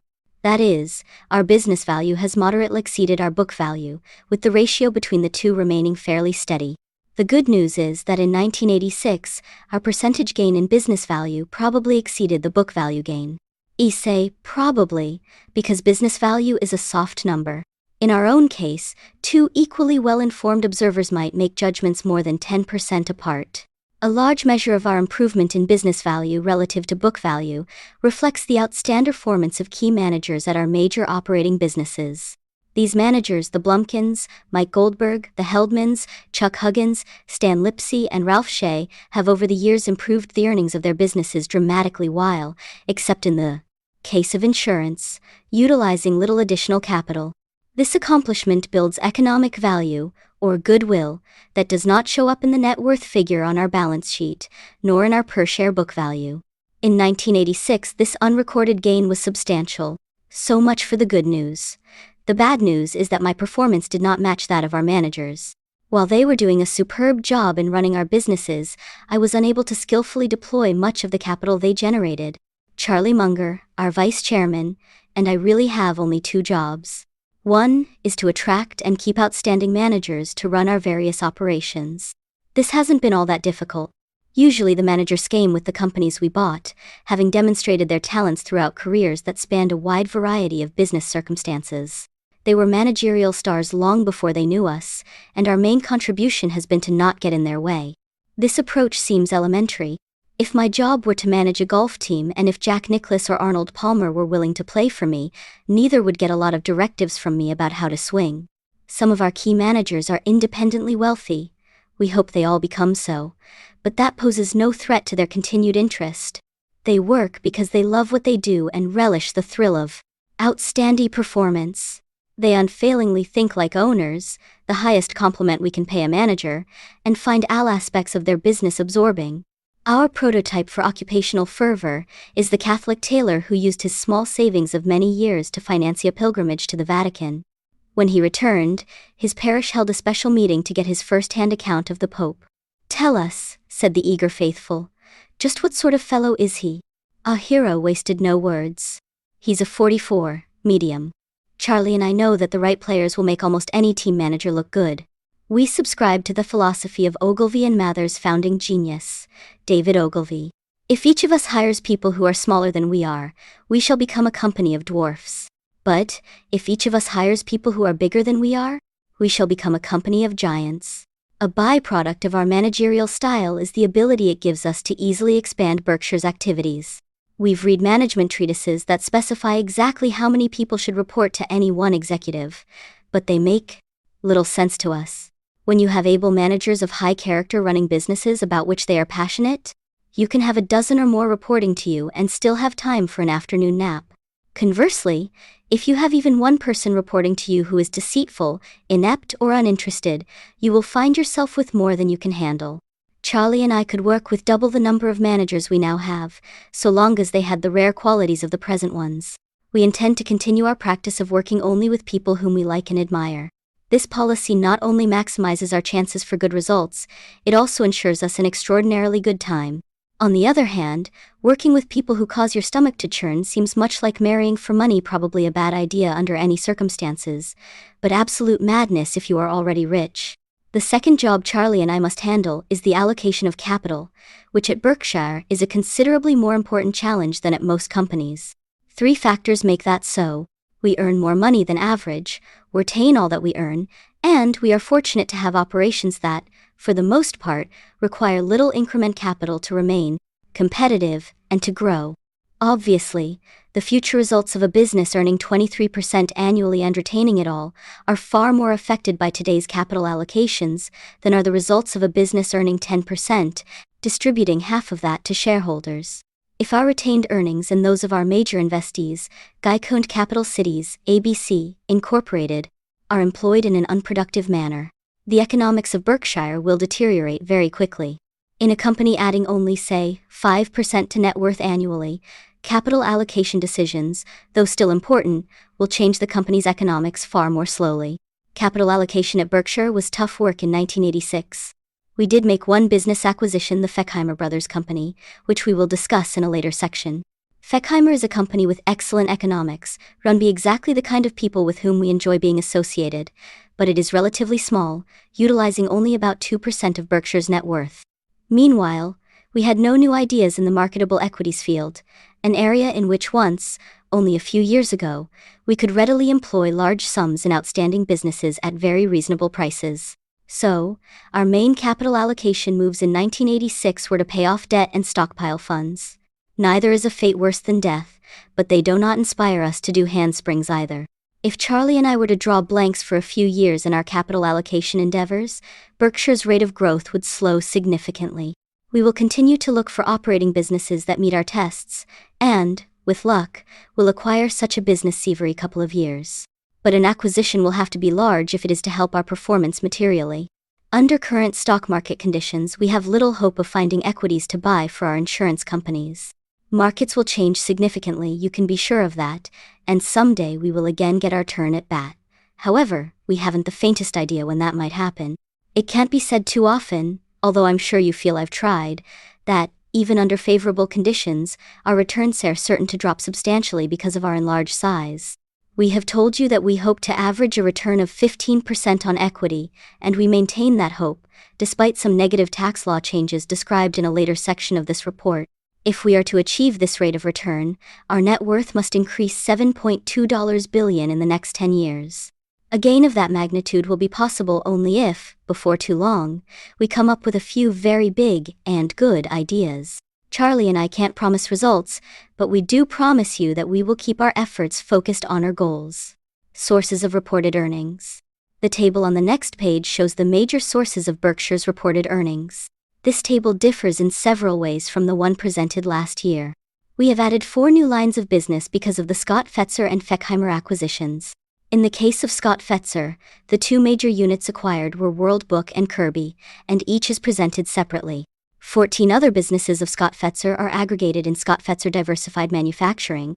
SF Financial Group, a credit company holding both World Book and Kirby receivables, is included in Other. This year, because Berkshire is so much larger, we also have eliminated separate reporting for several of our smaller businesses. In the table, amortization of goodwill is not charged against the specific businesses, but, for reasons outlined in the appendix to my letter in the 1983 annual report, is aggregated as a separate item. A compendium of earlier letters, including the goodwill discussion, is available upon request. Both the Scott Fetzer and Feckheimer acquisitions created accounting goodwill, which is why the amortization charge for goodwill increased in 1986. Additionally, the Scott Fetzer acquisition required other major purchase price accounting adjustments, as prescribed by generally accepted accounting principles, GAAP. The GAAP figures, of course, are the ones used in our consolidated financial statements. But, in our view, the GAAP figures are not necessarily the most useful ones for investors or managers. Therefore, the figures shown for specific operating units are earnings before purchase price adjustments are taken into account. In effect, These are the earnings that would have been reported by the businesses if we had not purchased them. A discussion of our reasons for preferring this form of presentation is in the appendix to this letter. This appendix will never substitute for a steamy novel, and definitely is not required reading. However, I know that among our 6,000 shareholders, there are those who are thrilled by my essays on accounting, and I hope that both of you enjoy the appendix. In the business segment data, on pages 41 to 43, and in the management's discussion section on pages 45 to 49, you will find much additional information about our businesses. I urge you to read those sections, as well as Charlie Munger's letter to Wesco shareholders, describing the various businesses of that subsidiary, which starts on page 50. As you can see, operating earnings substantially improved during 1986. Some of the improvement came from the insurance operation, whose results I will discuss in a later section. Feckheimer also will be discussed separately. Our other major businesses performed as follows. Operating results at the Buffalo News continue to reflect a truly superb managerial job by Stan Lipsey. For the third year in a row, man-hours worked fell significantly, and other costs were closely controlled. Consequently, our operating margins improved materially in 1986, even though our advertising rate increases were well below those of most major newspapers. Our cost control efforts have in no way reduced our commitment to news. We continue to deliver a 50% news whole, the portion of the total space in the paper devoted to news, a higher percentage, we believe, than exists at any dominant newspaper in this country of our size or larger.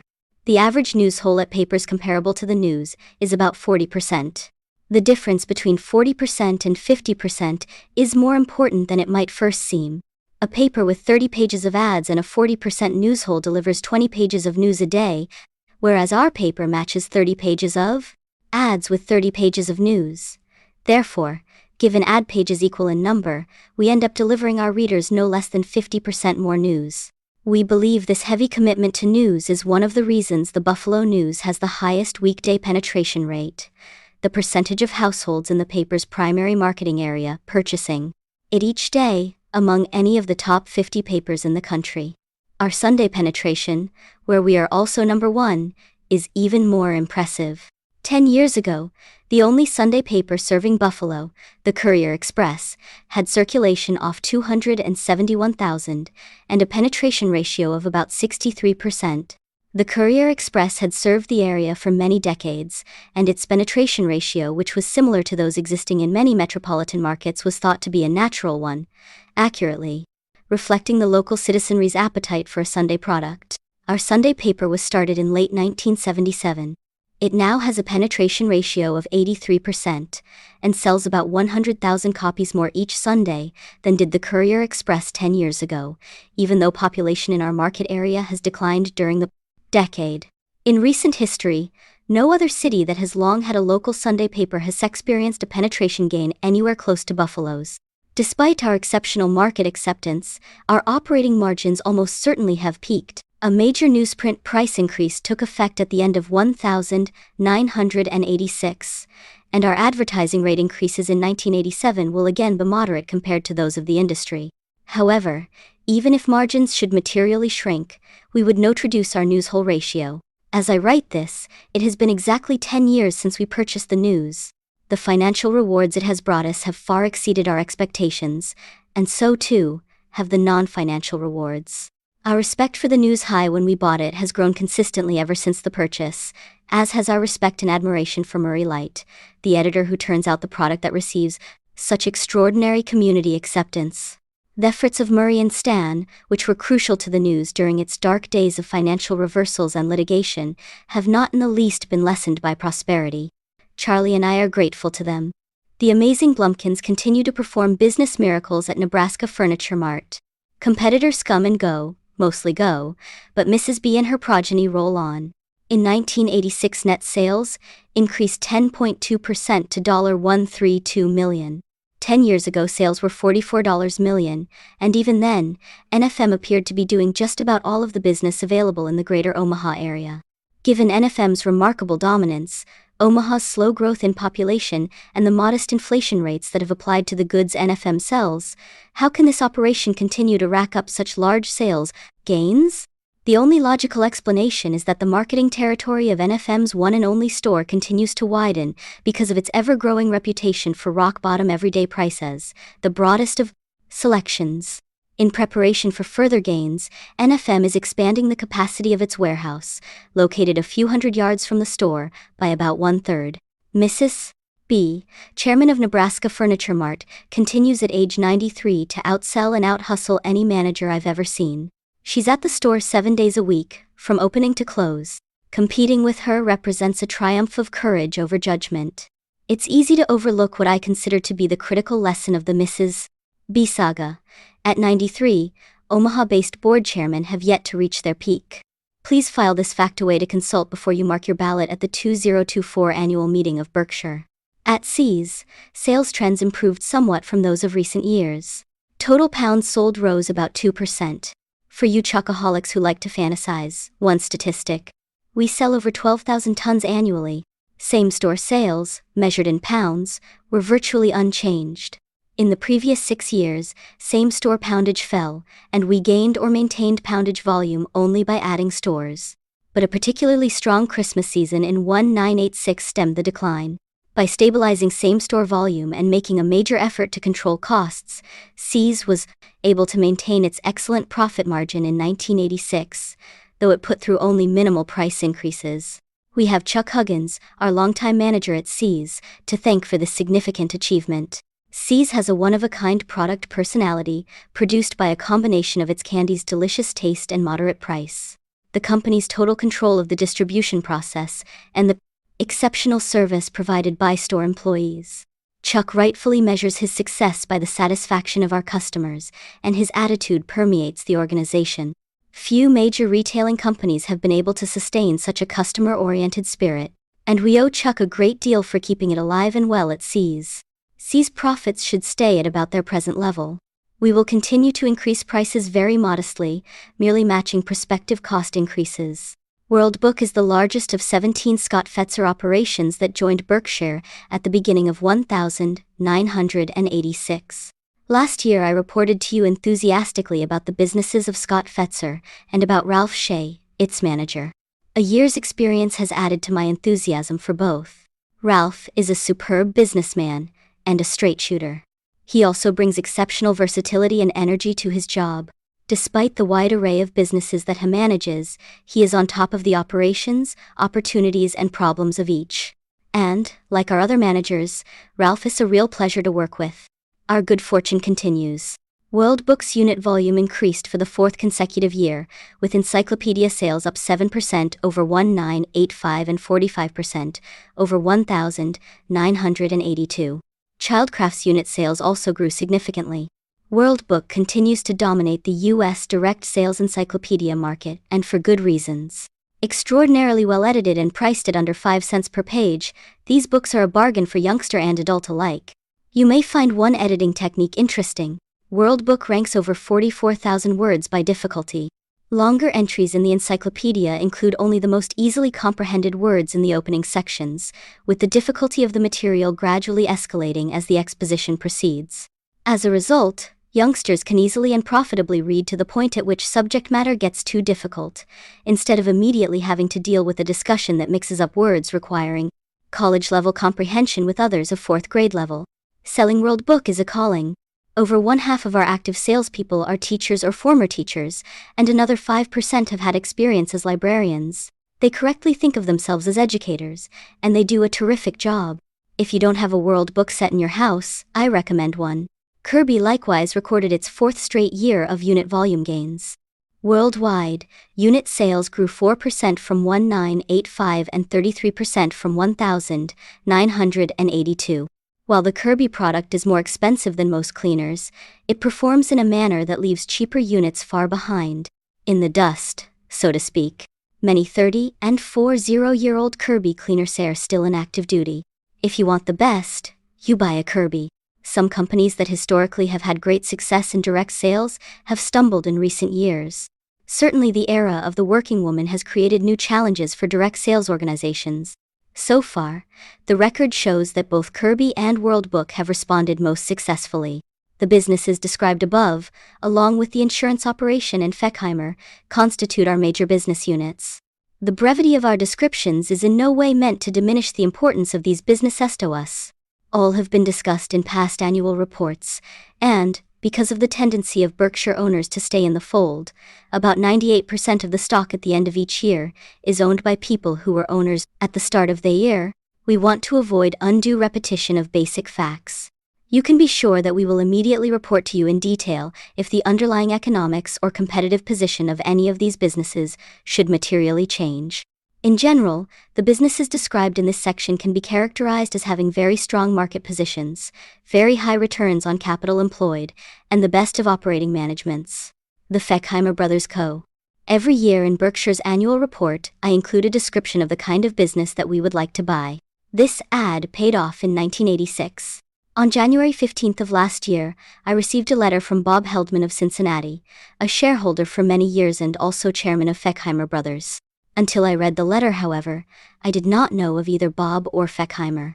Bob wrote that he ran a company that met our tests and suggested that we get together, which we did in Omaha after their results for 1985 were compiled. He filled me in on a little history. Feckheimer, a uniform manufacturing and distribution business, began operations in 1842.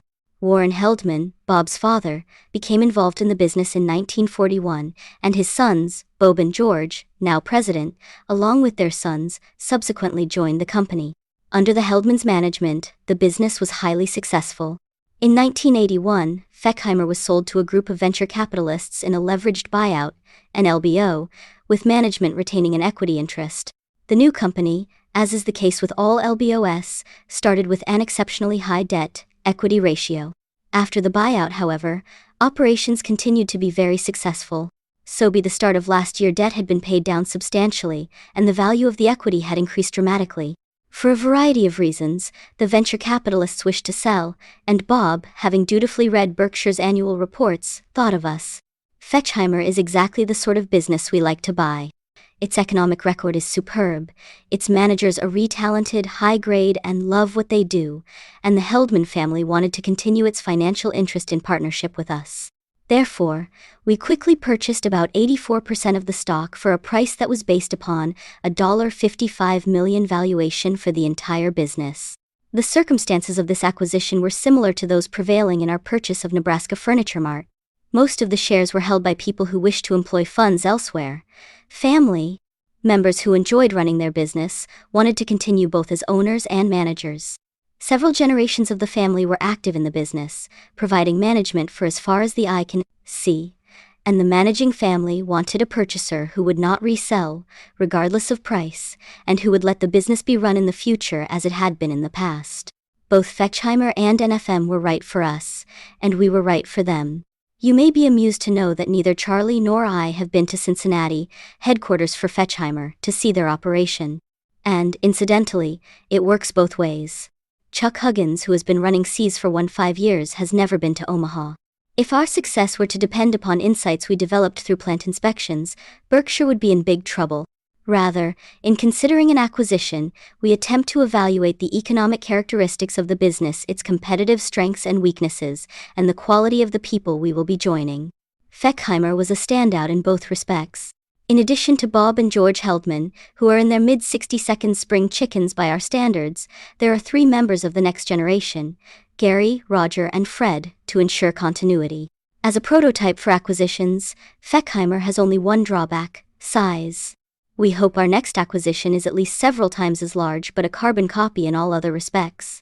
Our threshold for minimum annual after-tax earnings of potential acquisitions has been moved up to $10 million from the $5 million level that prevailed when Bob wrote to me. Flushed with success, we repeat our ad. If you have a business that fits, call me, or preferably, write. Here's what we're looking for. 1. Large purchases, at least $10 million of after-tax earnings. 2. Demonstrated consistent earning power. Future projections are of little interest to us, nor are turnaround situations. 3. Businesses earning good returns on equity while employing little or no debt. 4. Management in place, we can't supply it. 5. Simple businesses, if there's lots of technology we won't understand it. 6. An offering price. We don't want to waste our time or that of the seller by talking, even preliminarily, about a transaction when price is unknown. We will not engage in unfriendly takeovers. We can promise complete confidentiality and a very fast answer, customarily within 5 minutes, as to whether we're interested. We prefer to buy for cash, but will consider issuing stock when we receive as much in intrinsic business value as we give. Indeed, following recent advances in the price of Berkshire stock, transactions involving stock issuance may be quite feasible. We invite potential sellers to check us out by contacting people with whom we have done business in the past. For the right business and the right people, we can provide a good home. On the other hand, we frequently get approached about acquisitions that don't come close to meeting our tests. New ventures, turnarounds, auction-like sales, and the ever-popular, among brokers, "I'm sure something will work out if you people get to know each other." None of these attracts us in the least. Besides being interested in the purchases of entire businesses as described above, we are also interested in the negotiated purchase of large, but not controlling, blocks of stock, as in our Cap Cities purchase. Such purchases appeal to us only when we are very comfortable with both the economics of the business and the ability and integrity of the people running the operation. We prefer large transactions. In the unusual case, we might do something as small as $50 million, or even smaller, but our preference is for commitments many times that size. Insurance operations. We present our usual table of industry figures, expanded this year to include data about incurred losses and the GNP inflation index. The contrast in 1986 between the growth in premiums and growth in incurred losses will show you why underwriting results for the year improved materially. Source: Best's Insurance Management Reports. The combined ratio represents total insurance costs, losses incurred plus expenses, compared to revenue from premiums. A ratio below 100 indicates an underwriting profit, and one above 100 indicates a loss. When the investment income that an insurer earns from holding on to policyholders' funds, the float, is taken into account, a combined ratio in the 107 to 112 range typically produces an overall break-even result, exclusive of earnings on the funds provided by shareholders. The math of the insurance business, encapsulated by the table, is not very complicated. In years when the industry's annual gain in revenues, premiums, pokes along at 4% or 5%, underwriting losses are sure to mount. This is not because auto accidents, fires, windstorms and the like are occurring more frequently, nor has it lately been the fault of general inflation. Today, social and judicial inflation are the major culprits. The cost of entering a courtroom has simply ballooned. Part of the jump in cost arises from skyrocketing verdicts, and part from the tendency of judges and juries to expand the coverage of insurance policies beyond that contemplated by the insurer when the policies were written. Seeing no let-up in either trend, we continue to believe that the industry's revenues must grow at close to 10% annually for it to just hold its own in terms of profitability, even though general inflation may be running only 2%, 4%. In 1986, as noted, the industry's premium volume soared even faster than loss costs. Consequently, the underwriting loss of the industry fell dramatically. In last year's report, we predicted this sharp improvement, but also predicted that prosperity would be fleeting. Alas, this second prediction is already proving accurate. The rate of gain in the industry's premium volume has slowed significantly. From an estimated 27.1% in 1986's first quarter, to 23.5% in the second, to 21.8% in the third, to 18.7% in the fourth, and we expect further slowing in 1987. Indeed, the rate of gain may well fall below my 10% equilibrium figure by the third quarter. Nevertheless, underwriting results in 1987, assuming they are not dragged down by a major natural catastrophe, will again improve materially because price increases are recognized in revenues on a lagged basis. In effect, the good news in earnings follows the good news in prices by 6 to 12 months. But the improving trend in earnings will probably end by late 1988 or early 1989. Thereafter, the industry is likely to head south in a hurry. Pricing behavior in the insurance industry continues to be exactly what can be expected in a commodity-type business. Only under shortage conditions are high profits achieved, and such conditions don't last long. When the profit sun begins to shine, long-established insurers shower investors with new shares in order to build capital. In addition, newly formed insurers rush to sell shares at the advantageous prices available in the new issue market. Prices advantageous, that is, to the insiders promoting the company but rarely to the new shareholders. These moves guarantee future trouble. Capacity soars, competitive juices flow, and prices fade. It's interesting to observe insurance leaders beseech their colleagues to behave in a more statesmanlike manner when pricing policies. Why, they ask, can't we learn from history, even out the peaks and valleys, and consistently price to make reasonable profits? What they wish, of course, is pricing that resembles, say, that of the Wall Street Journal, whose prices are ample to start with and rise consistently each year. Such calls for improved behavior have all of the efficacy of those made by a Nebraska corn grower asking his fellow growers, worldwide, to market their corn with more statesmanship. What's needed is not more statesmen, but less corn. By raising large amounts of capital in the last 2 years, the insurance industry has, to continue our metaphor, vastly expanded its plantings of corn. The resulting increase in crop, that is to say, the proliferation of insurance capacity, will have the same effect on prices and profits that surplus crops have had since time immemorial. Our own insurance operation did well in 1986 and is also likely to do well in 1987. We have benefited significantly from industry conditions. But much of our prosperity arises from the efforts and ability of Mike Goldberg, manager of all insurance operations. Our combined ratio, on a statutory basis and excluding structured settlements and financial reinsurance, fell from 111 in 1985 to 103 in 1986. In addition, our premium growth has been exceptional. Although final figures aren't available, I believe that over the past 2 years we were the fastest growing company among the country's top 100 insurers.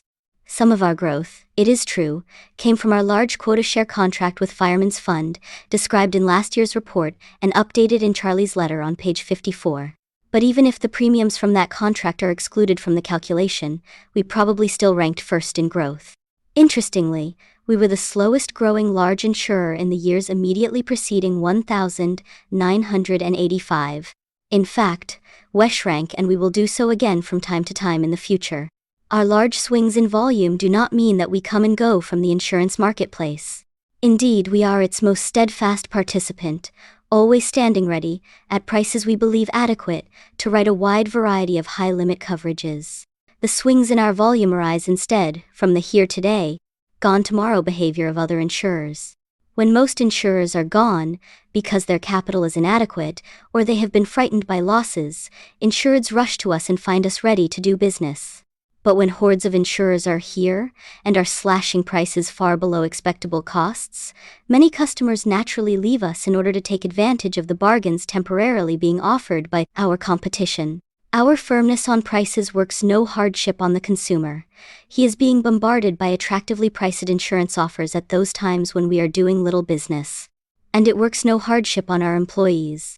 We don't engage in layoffs when we experience a cyclical slowdown at one of our generally profitable insurance operations. This no-layoff practice is in our self-interest. Employees who fear that large layoffs will accompany sizable reductions in premium volume will understandably produce scads of business through thick and thin. Mostly thin. The trends in National Indemnity's traditional business, the writing of commercial auto and general liability policies through general agents, suggest how gun-shy other insurers became for a while and how brave they are now getting. In the last quarter of 1984, NICO's monthly volume averaged $5 million, about what it had been running for several years. By the first quarter of 1986, monthly volume had climbed to about $35 million. In recent months, a sharp decline has set in. Monthly volume is currently about $20 million, and will continue to fall as new competitors surface and prices are cut. Ironically, the managers of certain major new competitors are thievery same managers that just a few years ago bankrupted insurers that were our old competitors. Through state-mandated guarantee funds, we must pay some of the losses these managers left unpaid, and now we find them writing the same sort of business under a new name. C'est laquelle? The business we call large risks expanded significantly during 1986 and will be important to us in the future. In this operation, we regularly write policies with annual premiums of $1, $3 million, or even higher. This business will necessarily be highly volatile, both in volume and profitability. But our premier capital position and willingness to write large net lines make us a very strong force in the market. when prices are right. On the other hand, our structured settlement business has become near dormant because present prices make no sense to us. The 1,986 loss reserve development of our insurance group is chronicled on page 46. The figures show the amount of error in our year-end 1985 liabilities that a year of settlements and further evaluation has revealed. As you can see, what I told you last year about our loss liabilities was far from true, and that makes 3 years an arrow of error. If the physiological rules that applied to Pinocchio were to apply to me, my nose would now draw crowds. When insurance executives belatedly establish proper reserves, they often speak of reserve strengthening, a term that has a rather noble ring to it. They almost make it sound as if they are adding extra layers of strength to an already solid balance sheet. That's not the case. Instead, the term is a euphemism for what should more properly be called correction of previous untruths, albeit non-intentional ones. We made a special effort at the end of 1986 to reserve accurately. However, we tried just as hard at the end of 1985. Only time will tell whether we have finally succeeded in correctly estimating our insurance liabilities. Despite the difficulties we have had in reserving and the commodity economics of the industry, we expect our insurance business to both grow and make significant amounts of money, but progress will be distinctly irregular, and there will be major unpleasant surprises from time to time. It's a treacherous business, and a wary attitude is essential. We must heed Woody Allen. While the lamb may lie down with the lion, the lamb shouldn't count on getting a whole lot of sleep. In our insurance operations, we have an advantage in attitude, we have an advantage in capital, and we are developing an advantage in personnel. Additionally, I like to think we have some long-term edge in investing the float developed from policyholder funds. The nature of the business suggests that we will need all of these advantages in order to prosper. Geico Corporation, 41% owned by Berkshire, had an outstanding year in 1986. Industry-wide, underwriting experience in personal lines did not improve nearly as much as it did in commercial lines. But Geico, writing personal lines almost exclusively, improved its combined ratio to 96.9 and recorded a 16% gain in premium volume. Geico also continued to repurchase its own shares, and ended the year with 5.5% fewer shares outstanding than it had at the start of the year. Our share of Geico's premium volume is over $500 million, close to double that of only 3 years ago. Geico's book of business is one of the best in the world of insurance, far better indeed than Berkshire's own book. The most important ingredient in Geico's success is rock-bottom operating costs, which set the company apart from literally hundreds of competitors that offer auto insurance. The total of Geico's underwriting expense and loss adjustment expense in 1986 was only 23.5% of premiums. Many major companies show percentages 1.5 points higher than that. Even such huge direct writers as Allstate and State Farm incur appreciably higher costs than does Geico. The difference between Geico's costs and those of its competitors is a kind of moat that protects a valuable and much sought-after business castle. No one understands this moat around the castle concept better than Bill Snyder, chairman of Geico. He continually widens the moat by driving down costs still more, thereby defending and strengthening the economic franchise. Between 1985 and 1986, Geico's total expense ratio dropped from 24.1% to the 23.5% mentioned earlier, and, under Bill's leadership, the ratio is almost certain to drop further.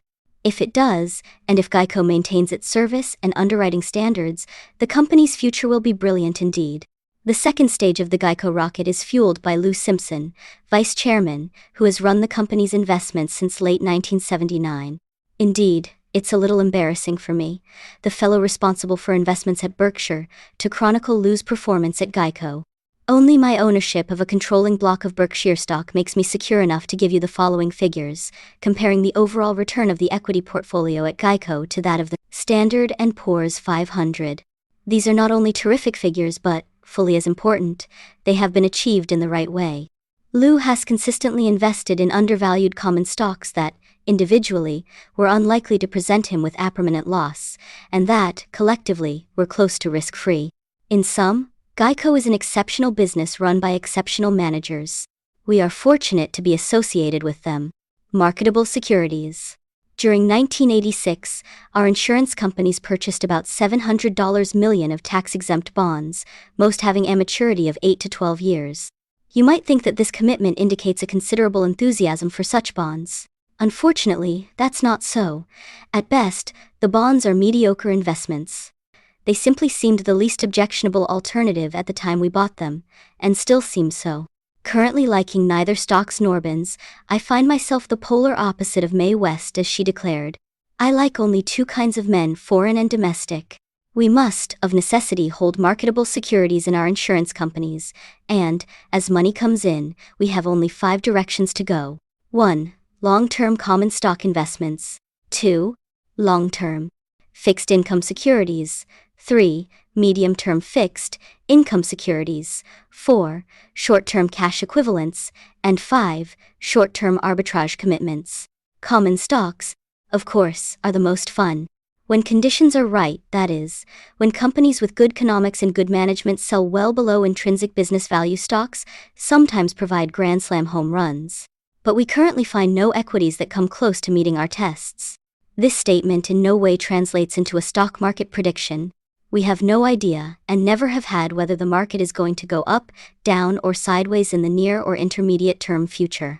What we do know, however, is that occasional outbreaks of those two super-contagious diseases, fear and greed, will forever occur in the investment community. The timing of these epidemics will be unpredictable, and the market aberrations produced by them will be equally unpredictable, both as to duration and degree. Therefore, we never try to anticipate the arrival or departure of either disease. Our goal is more modest. We simply attempt to be fearful when others are greedy, and to be greedy only when others are fearful. As this is written, little fear is visible in Wall Street. Instead, euphoria prevails, and why not? What could be more exhilarating than to participate in a bull market in which the rewards to owners of businesses become gloriously uncoupled from the plodding performances of the businesses themselves? Unfortunately, however, stocks can't outperform businesses indefinitely. Indeed, because of the heavy transaction and investment management costs they bear, stockholders as a whole and over the long term must inevitably underperform the companies they own. If American business, in aggregate, earns about 12% on equity annually, investors must end up earning significantly less. Bull markets can obscure mathematical laws, but they cannot repeal them. The second category of investments open to our insurance companies is long-term bonds. These are unlikely to be of interest to us except in very special situations, such as the Washington Public Power Supply System #1, #2 and #3 issues, discussed in our 1984 report. At year-end, we own WPPSS issues having an amortized cost of $218 million and a market value of $310 million, paying us $31.7 million in annual tax-exempt income. Our aversion to long-term bonds relates to our fear that we will see much higher rates of inflation within the next decade. Over time, the behavior of our currency will be determined by the behavior of our legislators. This relationship poses a continuing threat to currency stability and a corresponding threat to the owners of long-term bonds. We continue to periodically employ money in the arbitrage field. However, unlike most arbitrageurs, who purchase dozens of securities each year, we purchase only a few. We restrict ourselves to large deals that have been announced publicly and do not bet on the come. Therefore, our potential profits are apt to be small, but with luck, our disappointments will also be few. Our year-end portfolio shown below includes one arbitrage commitment, Lear Siegler. Our balance sheet also includes a receivable for $145 million, representing the money owed us, and paid a few days later, by Unilever, then in the process of purchasing Chesebro Ponds, another of our arbitrage holdings. Arbitrage is an alternative to treasury bills as a short-term parking place for money, a choice that combines potentially higher returns with higher risks. To date, our returns from the funds committed to arbitrage have been many times higher than they would have been had we left those funds in treasury bills. Nonetheless, one bad experience could change the scorecard markedly.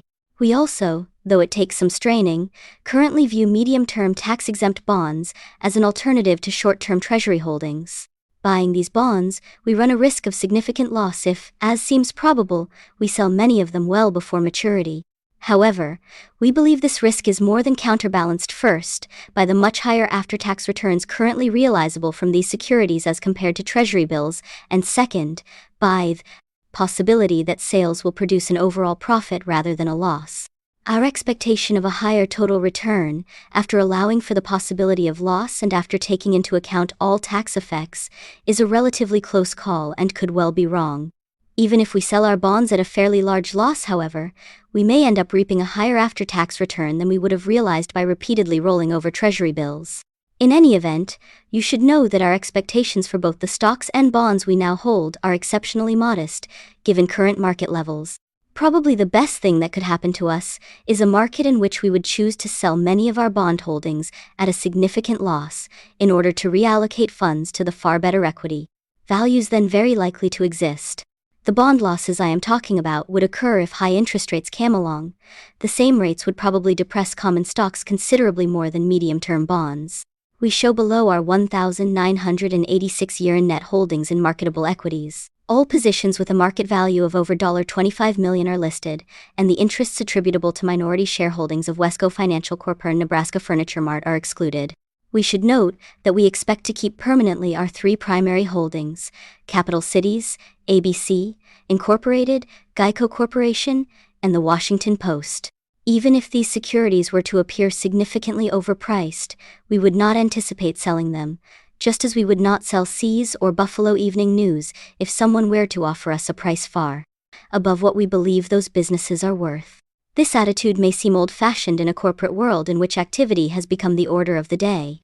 The modern manager refers to his portfolio of businesses, meaning that all of them are candidates for restructuring whenever such a move is dictated by Wall Street preferences, operating conditions, or a new corporate concept. Restructuring is defined narrowly, however. It extends only to dumping offending businesses, not to dumping the officers and directors who bought the businesses in the first place. Hate the sin but love the sinner is a theology as popular with the Fortune 500 as it is with the Salvation Army. Investment managers are even more hyperkinetic. Their behavior during trading hours makes whirling dervishes appear sedated by comparison. Indeed, the term institutional investor is becoming one of those self-contradictions called an oxymoron, comparable to jumbo shrimp, lady mud wrestler, and inexpensive lawyer. Despite the enthusiasm for activity that has swept business and financial America, we will stick with our till death do us part policy. It's the only one with which Charlie and I are comfortable. It produces decent results, and it lets our managers and those of our investees run their businesses free of distractions. NHP Incorporated. Last year we paid $23.7 million for about 50% of NHP Incorporated, a developer, syndicator, owner and manager of multifamily rental housing. Should all executive stock options that have been authorized be granted and exercised, our equity interest will decline to slightly over 45%. NHP Incorporated has a most unusual genealogy. In 1967, President Johnson appointed a commission of business and civic leaders, led by Edgar Kaiser, to study ways to increase the supply of multifamily housing for low and moderate-income tenants. Certain members of the commission subsequently formed and promoted two business entities to foster this goal. Both are now owned by NHP Incorporated, and one operates under unusual ground rules. 3 of its directors must be appointed by the President with the advice and consent of the Senate, and it is also required by law to submit an annual report to the President. Over 260 major corporations, motivated more by the idea of public service than profit, invested $42 million in the 2 original entities, which promptly began, through partnerships, to develop government-subsidized rental property. The typical partnership owned a single property and was largely financed by a non-recourse mortgage. Most of the equity money for each partnership was supplied by a group of limited partners who were primarily attracted by the large tax deductions that went with the investment. NHP acted as general partner and also purchased a small portion of each partnership's equity. The government's housing policy has, of course, shifted, and NHP has necessarily broadened its activities to include non-subsidized apartments commanding market-rate rents. In addition, a subsidiary of NHP builds single-family homes in the Washington, D.C. area, realizing revenues of about $50 million annually. NHP now oversees about 500 partnership properties that are located in 40 states, the District of Columbia and Puerto Rico, and that include about 80,000 housing units. The cost of these properties was more than $2.5 billion. They have been well maintained. NHP directly manages about 55,000 of the housing units and supervises the management of the rest. The company's revenues from management are about $16 million annually, and growing. In addition to the equity interests it purchased upon the formation of each partnership, NHP owns varying residual interests that come into play when properties are disposed of and distributions are made to the limited partners. The residuals on many of NHP's deep subsidy properties are unlikely to be of much value. But residuals on certain other properties could prove quite valuable, particularly if inflation should heat up. The tax-oriented syndication of properties to individuals has been halted by the Tax Reform Act of 1986. In the main, NHP is currently trying to develop equity positions or significant residual interests in non-subsidized rental properties of quality and size, typically 200 to 500 units. In projects of this kind, NHP usually works with one or more large institutional investors or lenders. NHP will continue to seek ways to develop low and moderate income apartment housing, but will not likely meet success unless government policy changes. Besides ourselves, the large shareholders in NHP are Weyerhaeuser, whose interest is about 25%, and a management group led by Rod Heller, chief executive of NHP. About 60 major corporations also continue to hold small interests, none larger than 2%. Taxation. The Tax Reform Act of 1986 affects our various businesses in important and divergent ways. Although we find much to praise in the Act, the net financial effect for Berkshire is negative. Our rate of increase in business value is likely to be at least moderately slower under the new law than under the old. The net effect for our shareholders is even more negative. Every dollar of increase in per-share business value, assuming the increase is accompanied by an equivalent dollar gain in the market value of Berkshire stock, will produce 72 cents of after-tax gain for our shareholders rather than the 80 cents produced under the old law. This result, of course, reflects the rise in the maximum tax rate on personal capital gains from 20% to 28%. Here are the main tax changes that affect Berkshire. The tax rate on corporate ordinary income is scheduled to decrease from 46% in 1986 to 34% in 1988. This change obviously affects us positively, and it also has a significant positive effect on two of our three major investees, Capital Cities, ABC, and the Washington Post Company. I say this, knowing that over the years there has been a lot of fuzzy and often partisan commentary about who really pays corporate taxes, businesses or their customers. The argument, of course, has usually turned around tax increases, not decreases. Those people resisting increases in corporate rates frequently argue that corporations in reality pay none of the taxes levied on them, but, instead, act as a sort of economic pipeline, passing all taxes through to consumers. According to these advocates, any corporate tax increase will simply lead to higher prices that, for the corporation, offset the increase. Having taken this position, proponents of the pipeline theory must also conclude that a tax decrease for corporations will not help profits but will instead flow through, leading to correspondingly lower prices for consumers. Conversely, others argue that corporations not only pay the taxes levied upon them, but absorb them also. Consumers, this school says, will be unaffected by changes in corporate rates. What really happens? When the corporate rate is cut, do Berkshire, the Washington Post, Cap Cities, etc., themselves soak up the benefits, or do these companies pass the benefits along to their customers in the form of flour prices? This is an important question for investors and managers, as well as for policymakers. Our conclusion is that in some cases the benefits of lower corporate taxes fall exclusively, or almost exclusively, upon the corporation and its shareholders, and that in other cases the benefits are entirely, or almost entirely, passed through to the customer. What determines the outcome is the strength of the corporation's business franchise and whether the profitability of that franchise is regulated. For example, when the franchise is strong and after-tax profits are regulated in a relatively precise manner, as is the case with electric utilities, changes in corporate tax rates are largely reflected in prices, not in profits. When taxes are cut, prices will usually be reduced in short order. When taxes are increased, prices will rise, though often not as promptly.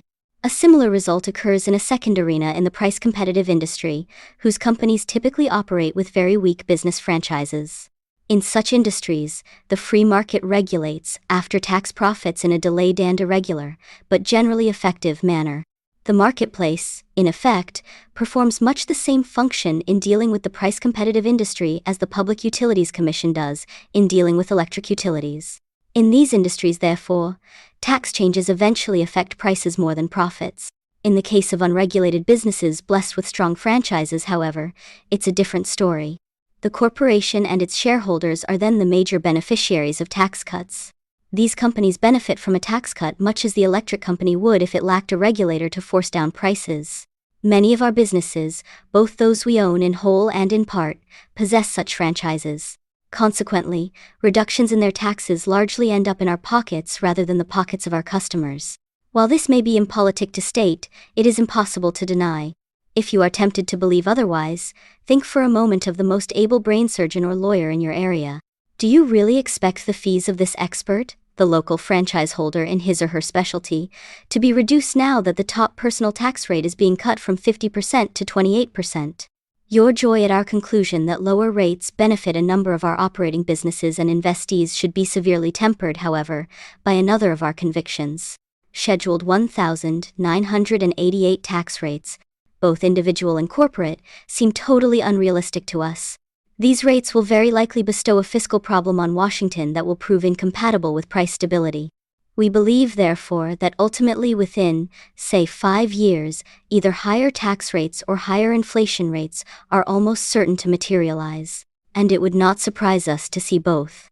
Corporate capital gains tax rates have been increased from 28% to 34%, effective in 1987.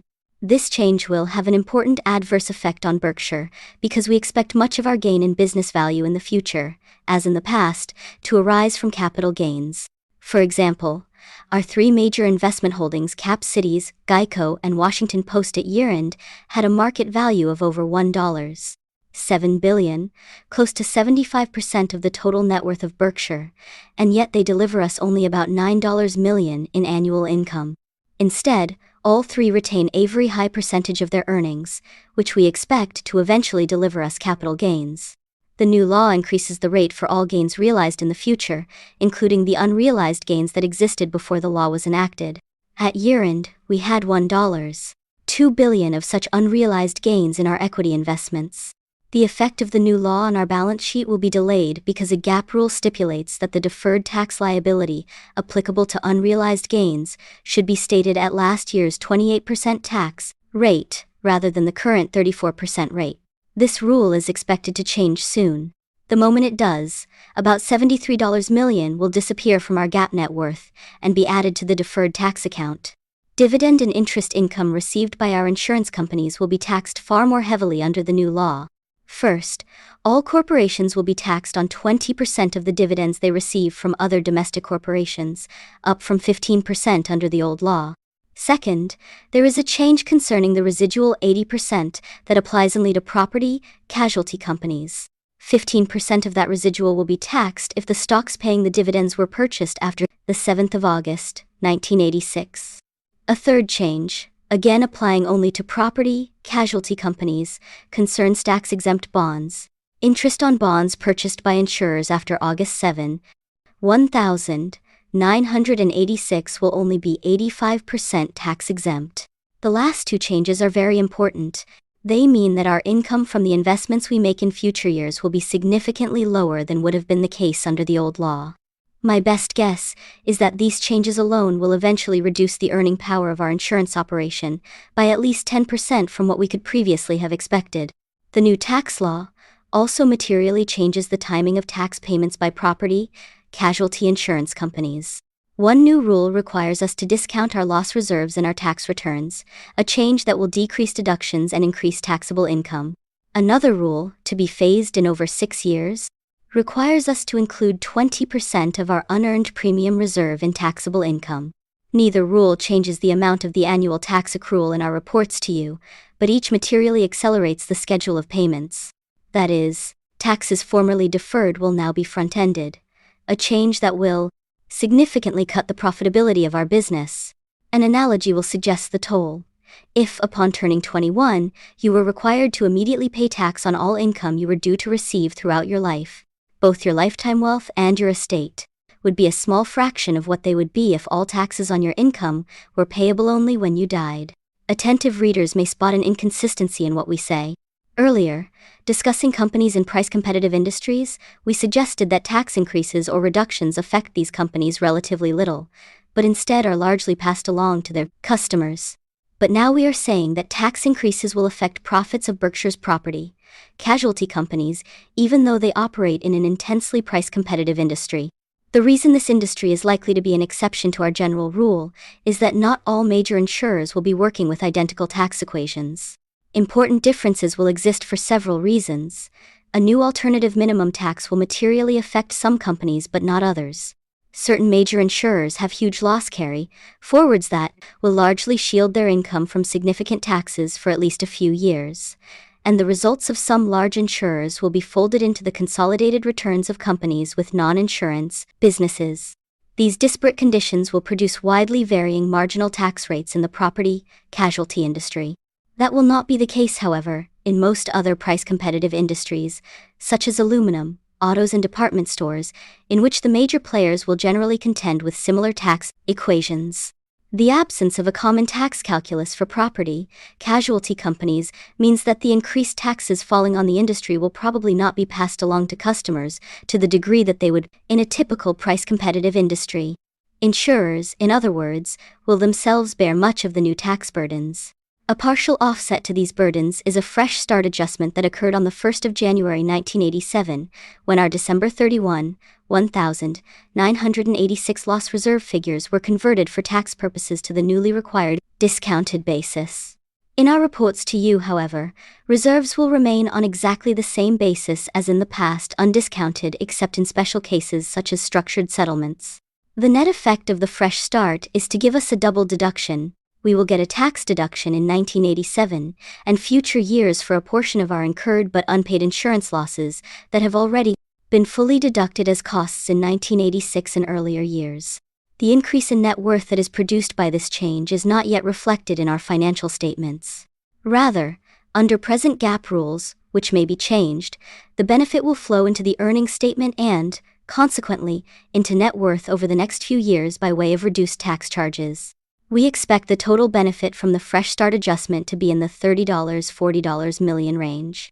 It should be noted, however, that this is own-time benefit, whereas the negative impact of the other insurance-related tax changes is not only ongoing but, in important respects, will become more severe as time passes.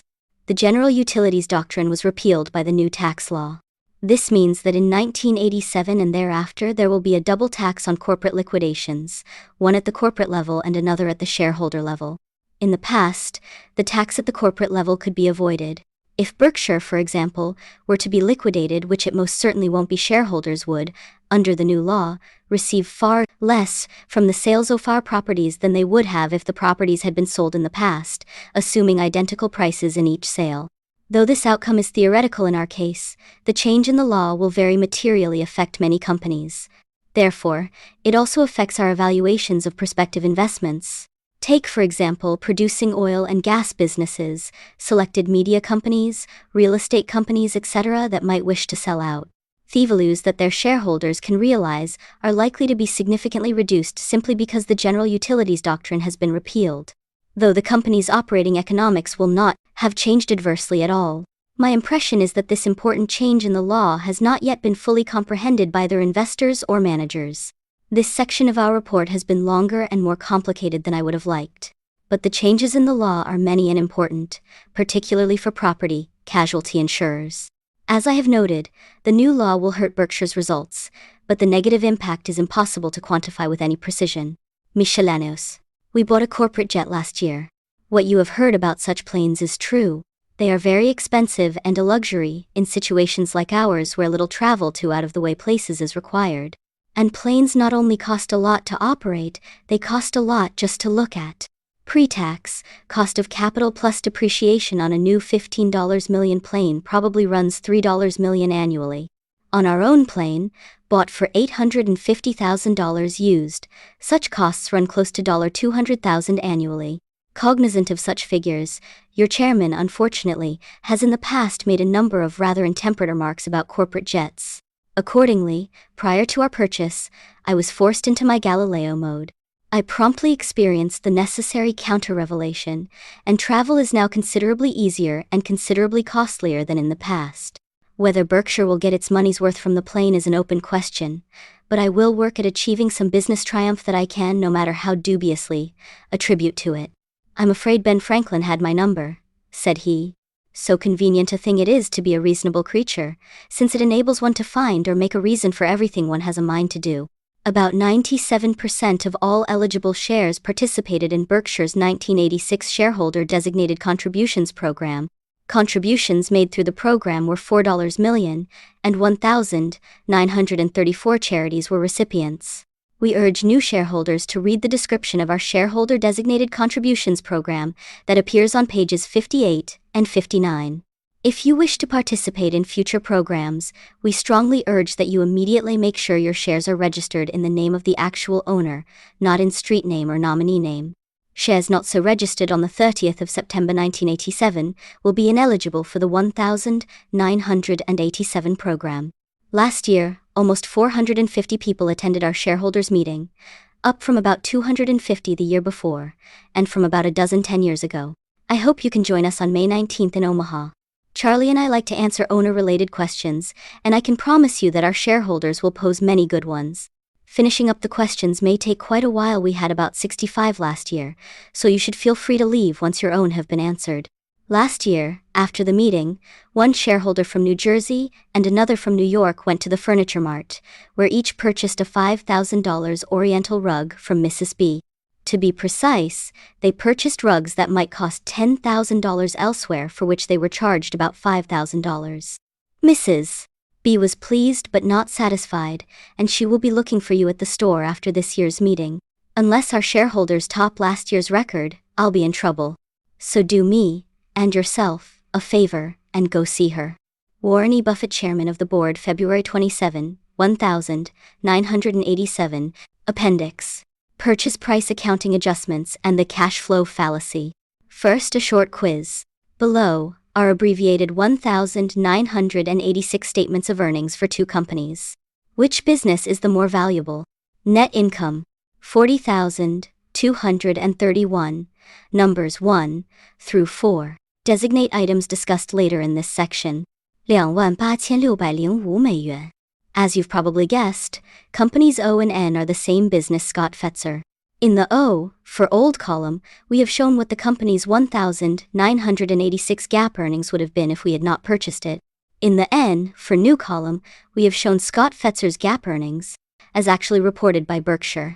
It should be emphasized that the two columns depict identical economics, that is to say, the same sales, wages, taxes, etc., and both companies generate the same amount of cash for owners. Only the accounting is different. So, fellow philosophers, which column presents truth? Upon which set of numbers should managers and investors focus? Before we tackle those questions, let's look at what produces the disparity between O and N. We will simplify your discussion in some respects, but the simplification should not produce any inaccuracies in analysis or conclusions. The contrast between O and N comes about because we paid an amount for Scott Fetzer that was different from its stated net worth. Under GAAP, such differences, such premiums or discounts must be accounted for by purchase price adjustments. In Scott Fetzer's case, we paid $315 million for net assets that were carried on its books at $172.4 million, so we paid a premium of $142.6 million. The first step in accounting for any premium paid is to adjust the carrying value of current assets to current values. In practice, this requirement usually does not affect receivables, which are routinely carried at current value, but often affects inventories. Because of a $22.9 million LIFO reserve and other accounting intricacies, Scott Fetzer's inventory account was carried at a $37.3 million discount from current value. So, making our first accounting move, we used $37.3 million of our $142.6 million premium to increase the carrying value of the inventory. Assuming any premium is left after current assets are adjusted, the next step is to adjust fixed assets to current value. In our case, this adjustment also required a few accounting acrobatics relating to deferred taxes. Since this has been billed as a simplified discussion, I will skip the details and give you the bottom line. $68 million was added to fixed assets and $13.0 million was eliminated from deferred tax liabilities. After making this $81.0 million adjustment, we were left with $24.3 million of premium to allocate. Had our situation called for them, two steps would next have been required: the adjustment of intangible assets other than goodwill to current fair values, and the restatement of liabilities to current fair values, a requirement that typically affects only long-term debt and unfunded pension liabilities. In Scott Fetzer's case, however, neither of these steps was necessary. The final accounting adjustment we needed to make, after recording fair market values for all assets and liabilities, was the assignment of the residual premium to goodwill, technically known as excess of cost over the fair value of net assets acquired. This residual amounted to $24.3 million. Thus, the balance sheet of Scott Fetzer immediately before the acquisition, which is summarized below in column O, was transformed by the purchase into the balance sheet shown in column N. In real terms, both balance sheets depict the same assets and liabilities, but, as you can see, certain figures differ significantly. Company O. Assets.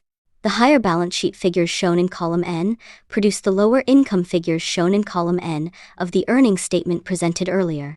This is the result of the asset write-ups and of the fact that some of the written-up assets must be depreciated or amortized. The higher the asset figure, the higher the annual depreciation or amortization charge to earnings must be. The charges that flowed to the earnings statement because of the balance sheet write-ups were numbered in the statement of earnings shown earlier. 1. $4,979,000 for non-cash inventory costs resulting, primarily, from reductions that Scott Fetzer made in its inventories during 1986. Charges of this kind are apt to be small or non-existent in future years. 2. $5,054,000 for extra depreciation attributable to the write-up of fixed assets. A charge approximating this amount will probably be made annually for 12 more years. 3. $595,000 for amortization of goodwill. This charge will be made annually for 39 more years in a slight larger amount, because our purchase was made on January 6, and therefore, the 1,986 figure applies to only 98% of the year. 4. $998,000 for deferred tax acrobatics that are beyond my ability to explain briefly, or perhaps even non-briefly. A charge, approximating this amount, will probably be made annually for 12 more years. It is important to understand that none of these newly created accounting costs, totaling $11.6 million, are deductible for income tax purposes. The new Scott Fetzer pays exactly the same tax as the old Scott Fetzer would have, even though the GAAP earnings of the two entities differ greatly. And, in respect to operating earnings, that would be true in the future also. However, in the unlikely event that Scott Fetzer sells one of its businesses, the tax consequences to the old and new company might differ widely. By the end of 1986, the difference between the net worth of the old and new Scott Fetzer had been reduced from $142.6 million to $131 million by means of the extra $11.6 million that was charged to earnings of the new entity. As the years go by, similar charges to earnings will cause most of the premium to disappear, and the two balance sheets will converge. However, the higher land values and most of the higher inventory values that were established on the new balance sheet will remain unless land is disposed of or inventory levels are further reduced. What does all this mean for owners? Did the shareholders of Berkshire buy a business that earned $40.2 million in 1986, or did they buy one earning $28.6 million? Were those $11.6 million of new charges a real economic cost to us? Should investors pay more for the stock of Company O than of Company N? And, if a business is worth some given multiple of earnings, was Scott Fetzer worth considerably more the day before we bought it than it was worth the following day? If we think through these questions, we can gain some insights about what may be called owner earnings. These represent A. Reported earnings plus B. Depreciation, depletion, amortization, and certain other non-cash charges such as Company N's items 1 and 4, less C. The average annual amount of capitalized expenditures for plant and equipment, etc., that the business requires to fully maintain its long-term competitive position and its unit volume.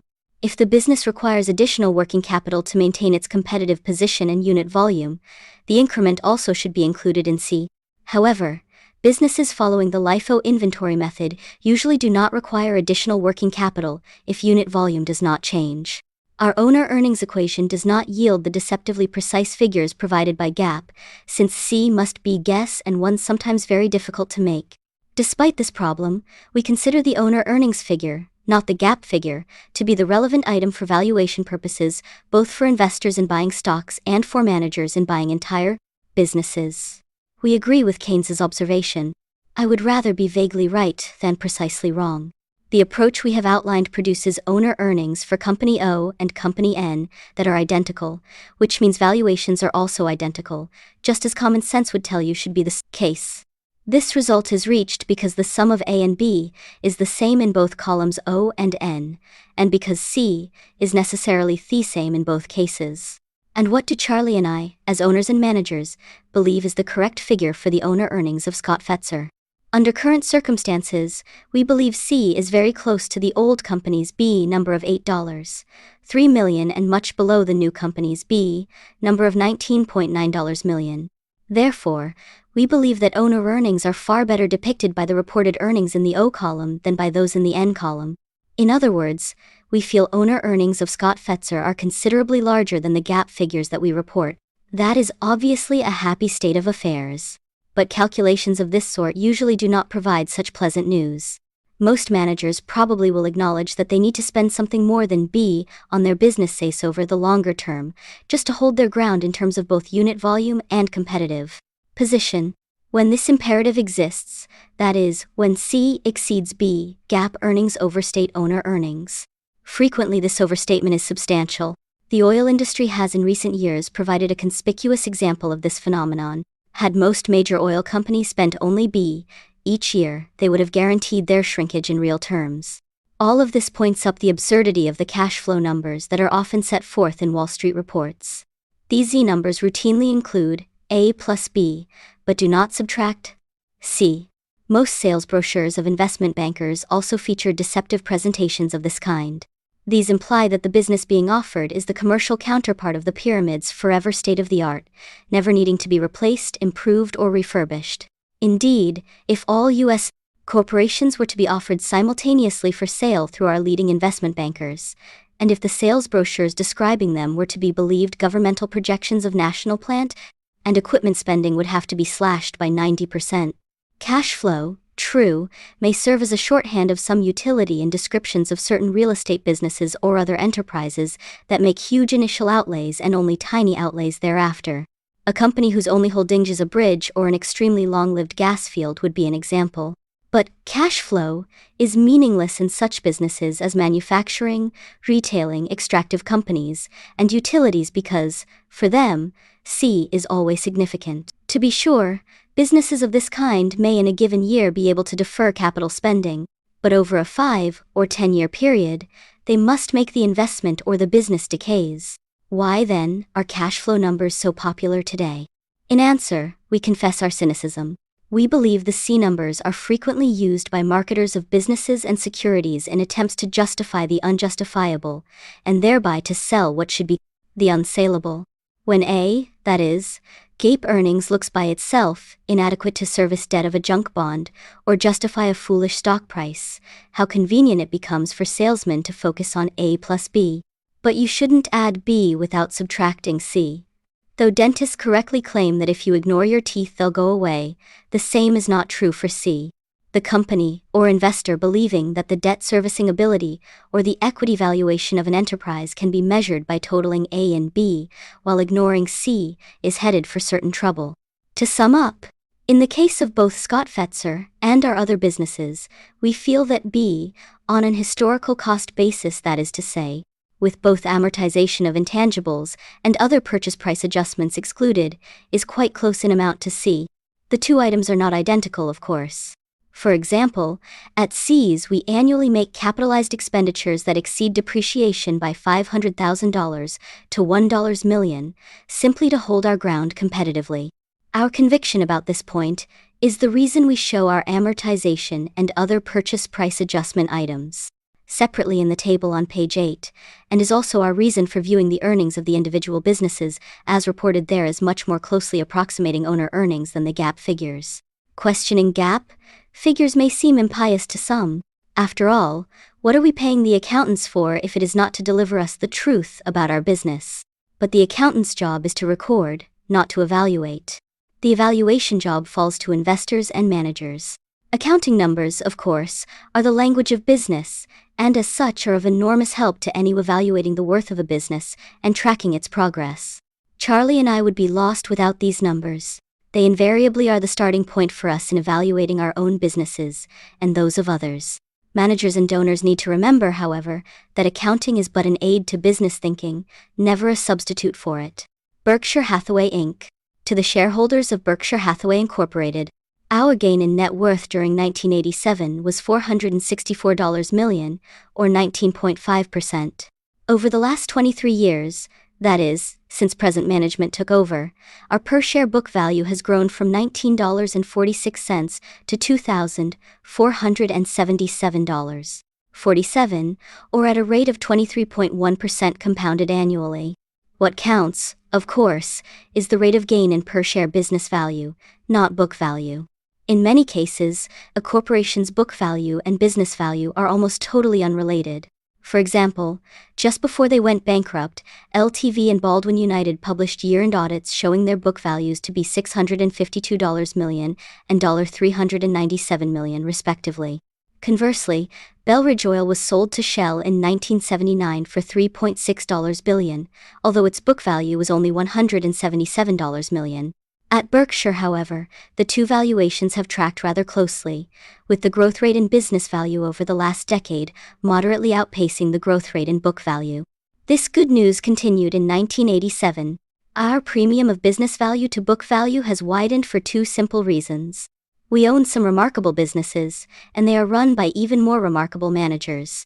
You have a right to question that second assertion.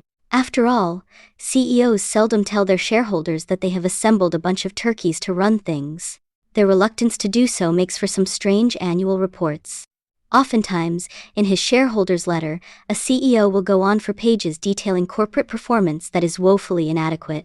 He will nonetheless end with a warm paragraph describing his managerial comrades as our most precious asset.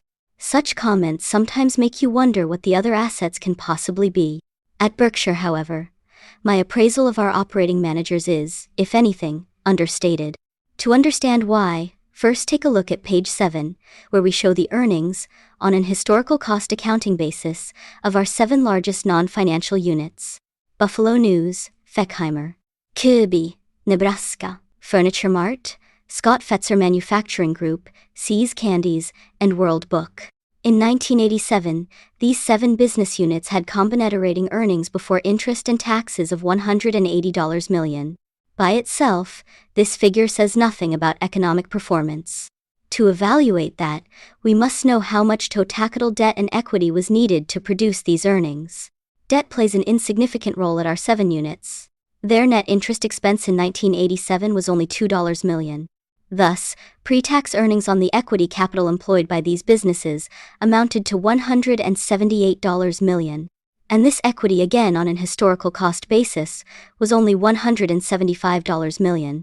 If these 7 business units had operated as a single company, their 1,987 after-tax earnings would have been approximately $100 million, a return of about 57% on equity capital.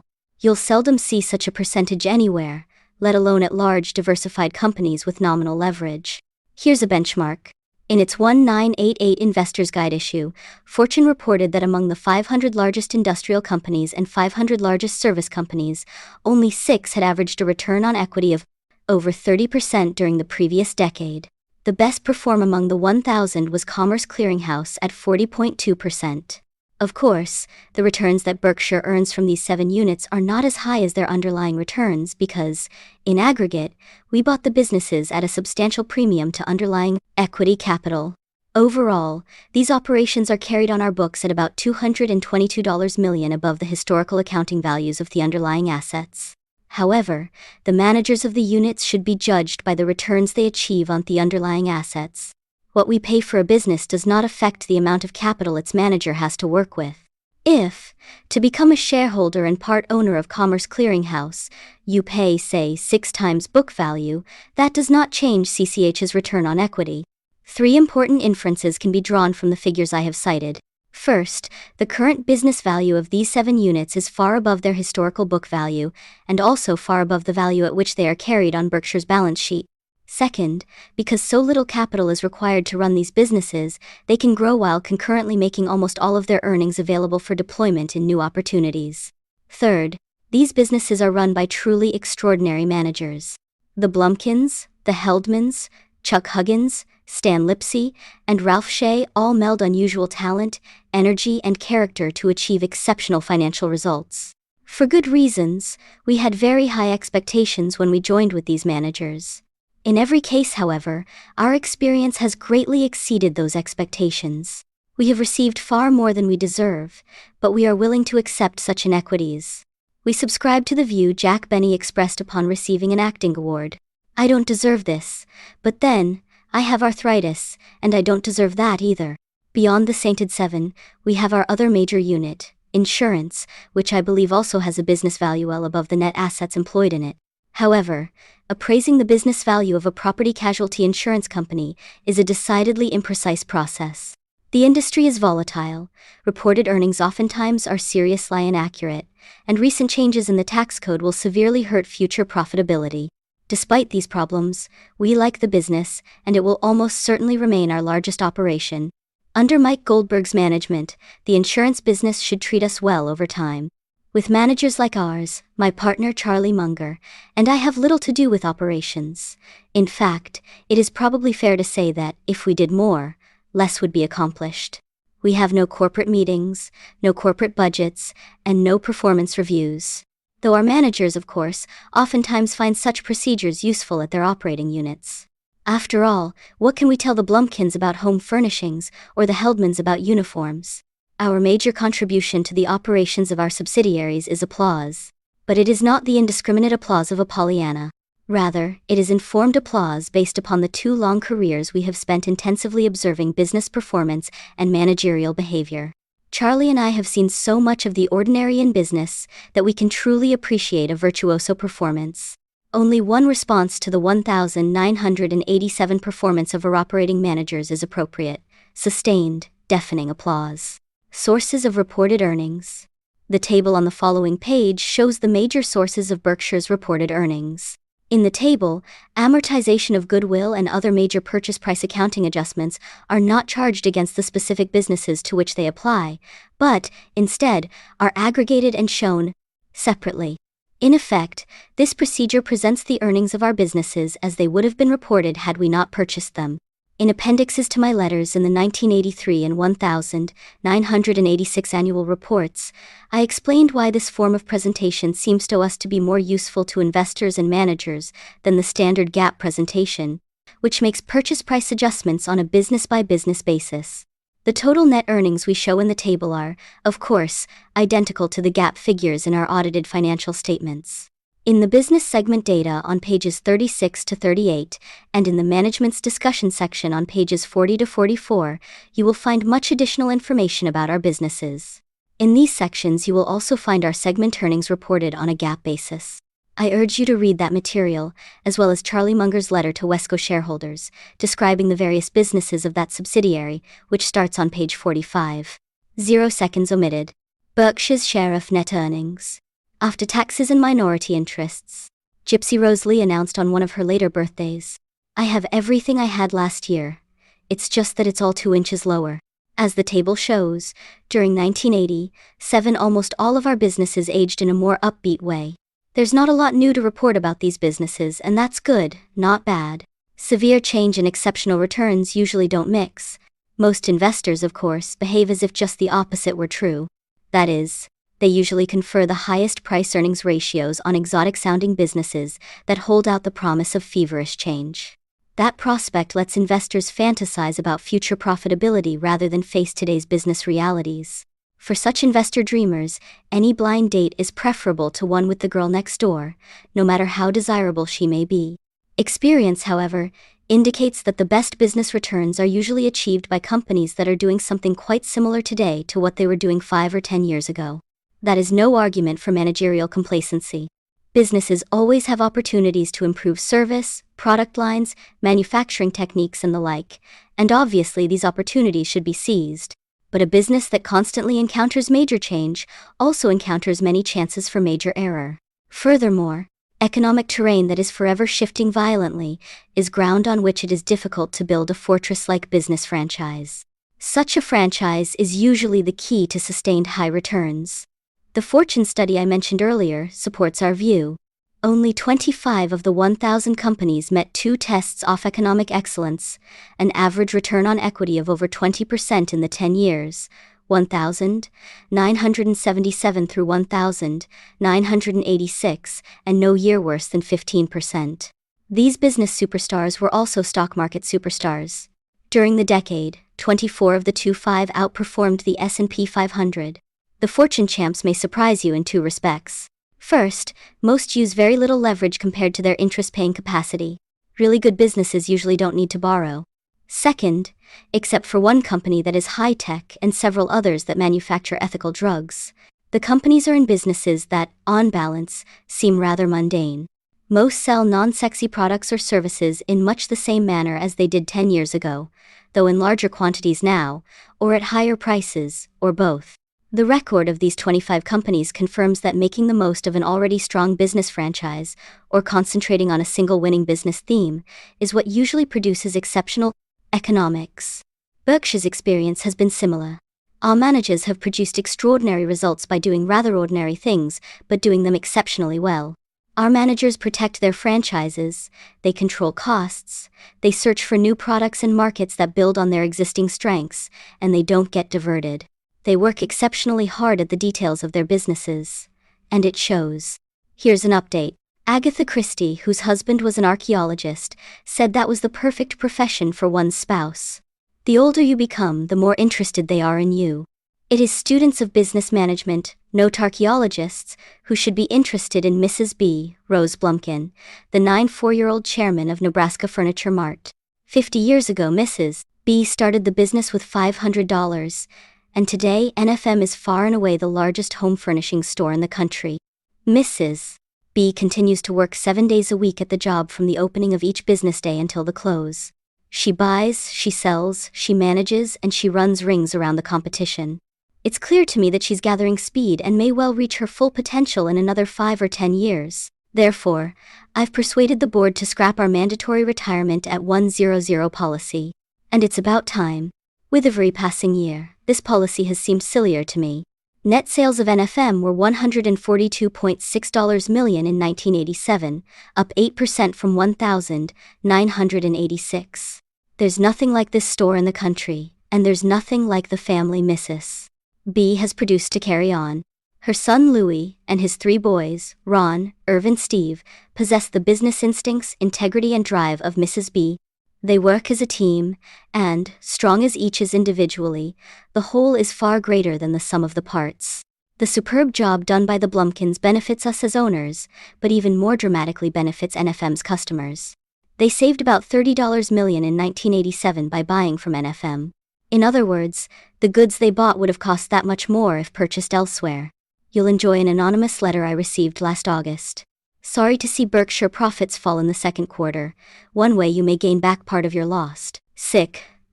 Check the pricing at the Furniture Mart. You will find that they are leaving 10% to 20% on the table. This additional profit on $140 million of sales, sick, is $28 million. Not small change in anyone's pocket. Check out other furniture, carpet, appliance, and TV dealers. Your raising prices to a reasonable profit will help. Thank you. Signed. A competitor. NFM will continue to grow and prosper by following Mrs. B's maxim. Sell cheap and tell the truth. Among dominant papers of its size or larger, the Buffalo News continues to be the national leader in 2 important ways. 1. Its weekday and Sunday penetration rate, the percentage of households in the paper's primary market area that purchase it. And 2. Its newshole percentage, the portion of the paper devoted to news. It may not be coincidence that one newspaper leads in both categories. An exceptionally news-rich product makes for broad audience appeal, which in turn leads to high penetration. Of course, quantity must be matched by quality. This not only means good reporting and good writing, it means freshness and relevance. To be indispensable, a paper must promptly tell its readers many things they want to know but won't otherwise learn until much later, if ever. At The News, we put out 7 fresh editions every 24 hours, each one extensively changed in content. Here's a small example that may surprise you. We redo the obituary page in every edition of The News, or 7 times a day. Any obituary added runs through the next 6 editions until the publishing cycle has been completed. It's vital, of course, for a newspaper to cover national and international news well and in depth. But it is also vital for it to do what only a local newspaper can: promptly and extensively chronicle the personally important, otherwise unreported details of community life. Doing this job well requires a very broad range of news, and that means lots of space, intelligently used. Our news hole was about 50% in 1987, just as it has been year after year. If we were to cut it to a more typical 40%, we would save approximately $4 million annually in newsprint costs. That interests us not at all, and it won't interest us even if, for one reason or another, our profit margins should significantly shrink. Charlie and I do not believe in flexible operating budgets, as in, non-direct expenses can be X if revenues are Y, but must be reduced if revenues are Y 5%. Should we really cut our news hole at the Buffalo News, or the quality of product and service at Seas, simply because profits are down during a given year or quarter? Or, conversely, should we add a staff economist, a corporate strategist, an institutional advertising campaign, or something else that does Berkshire no good simply because the money currently is rolling in? That makes no sense to us. We neither understand the adding of unneeded people or activities because profits are booming, nor the cutting of essential people or activities because profitability is shrinking. That kind of yo-yo approach is neither businesslike nor humane. Our goal is to do what makes sense for Berkshire's customers and employees at all times, and never to add the unneeded. But what about the corporate jet, you rudely ask? Well, occasionally a man must rise above principle. Although the News's revenues have grown only moderately since 1984, superb management by Stan Lipsey, its publisher, has produced excellent profit growth. For several years, I have incorrectly predicted that profit margins,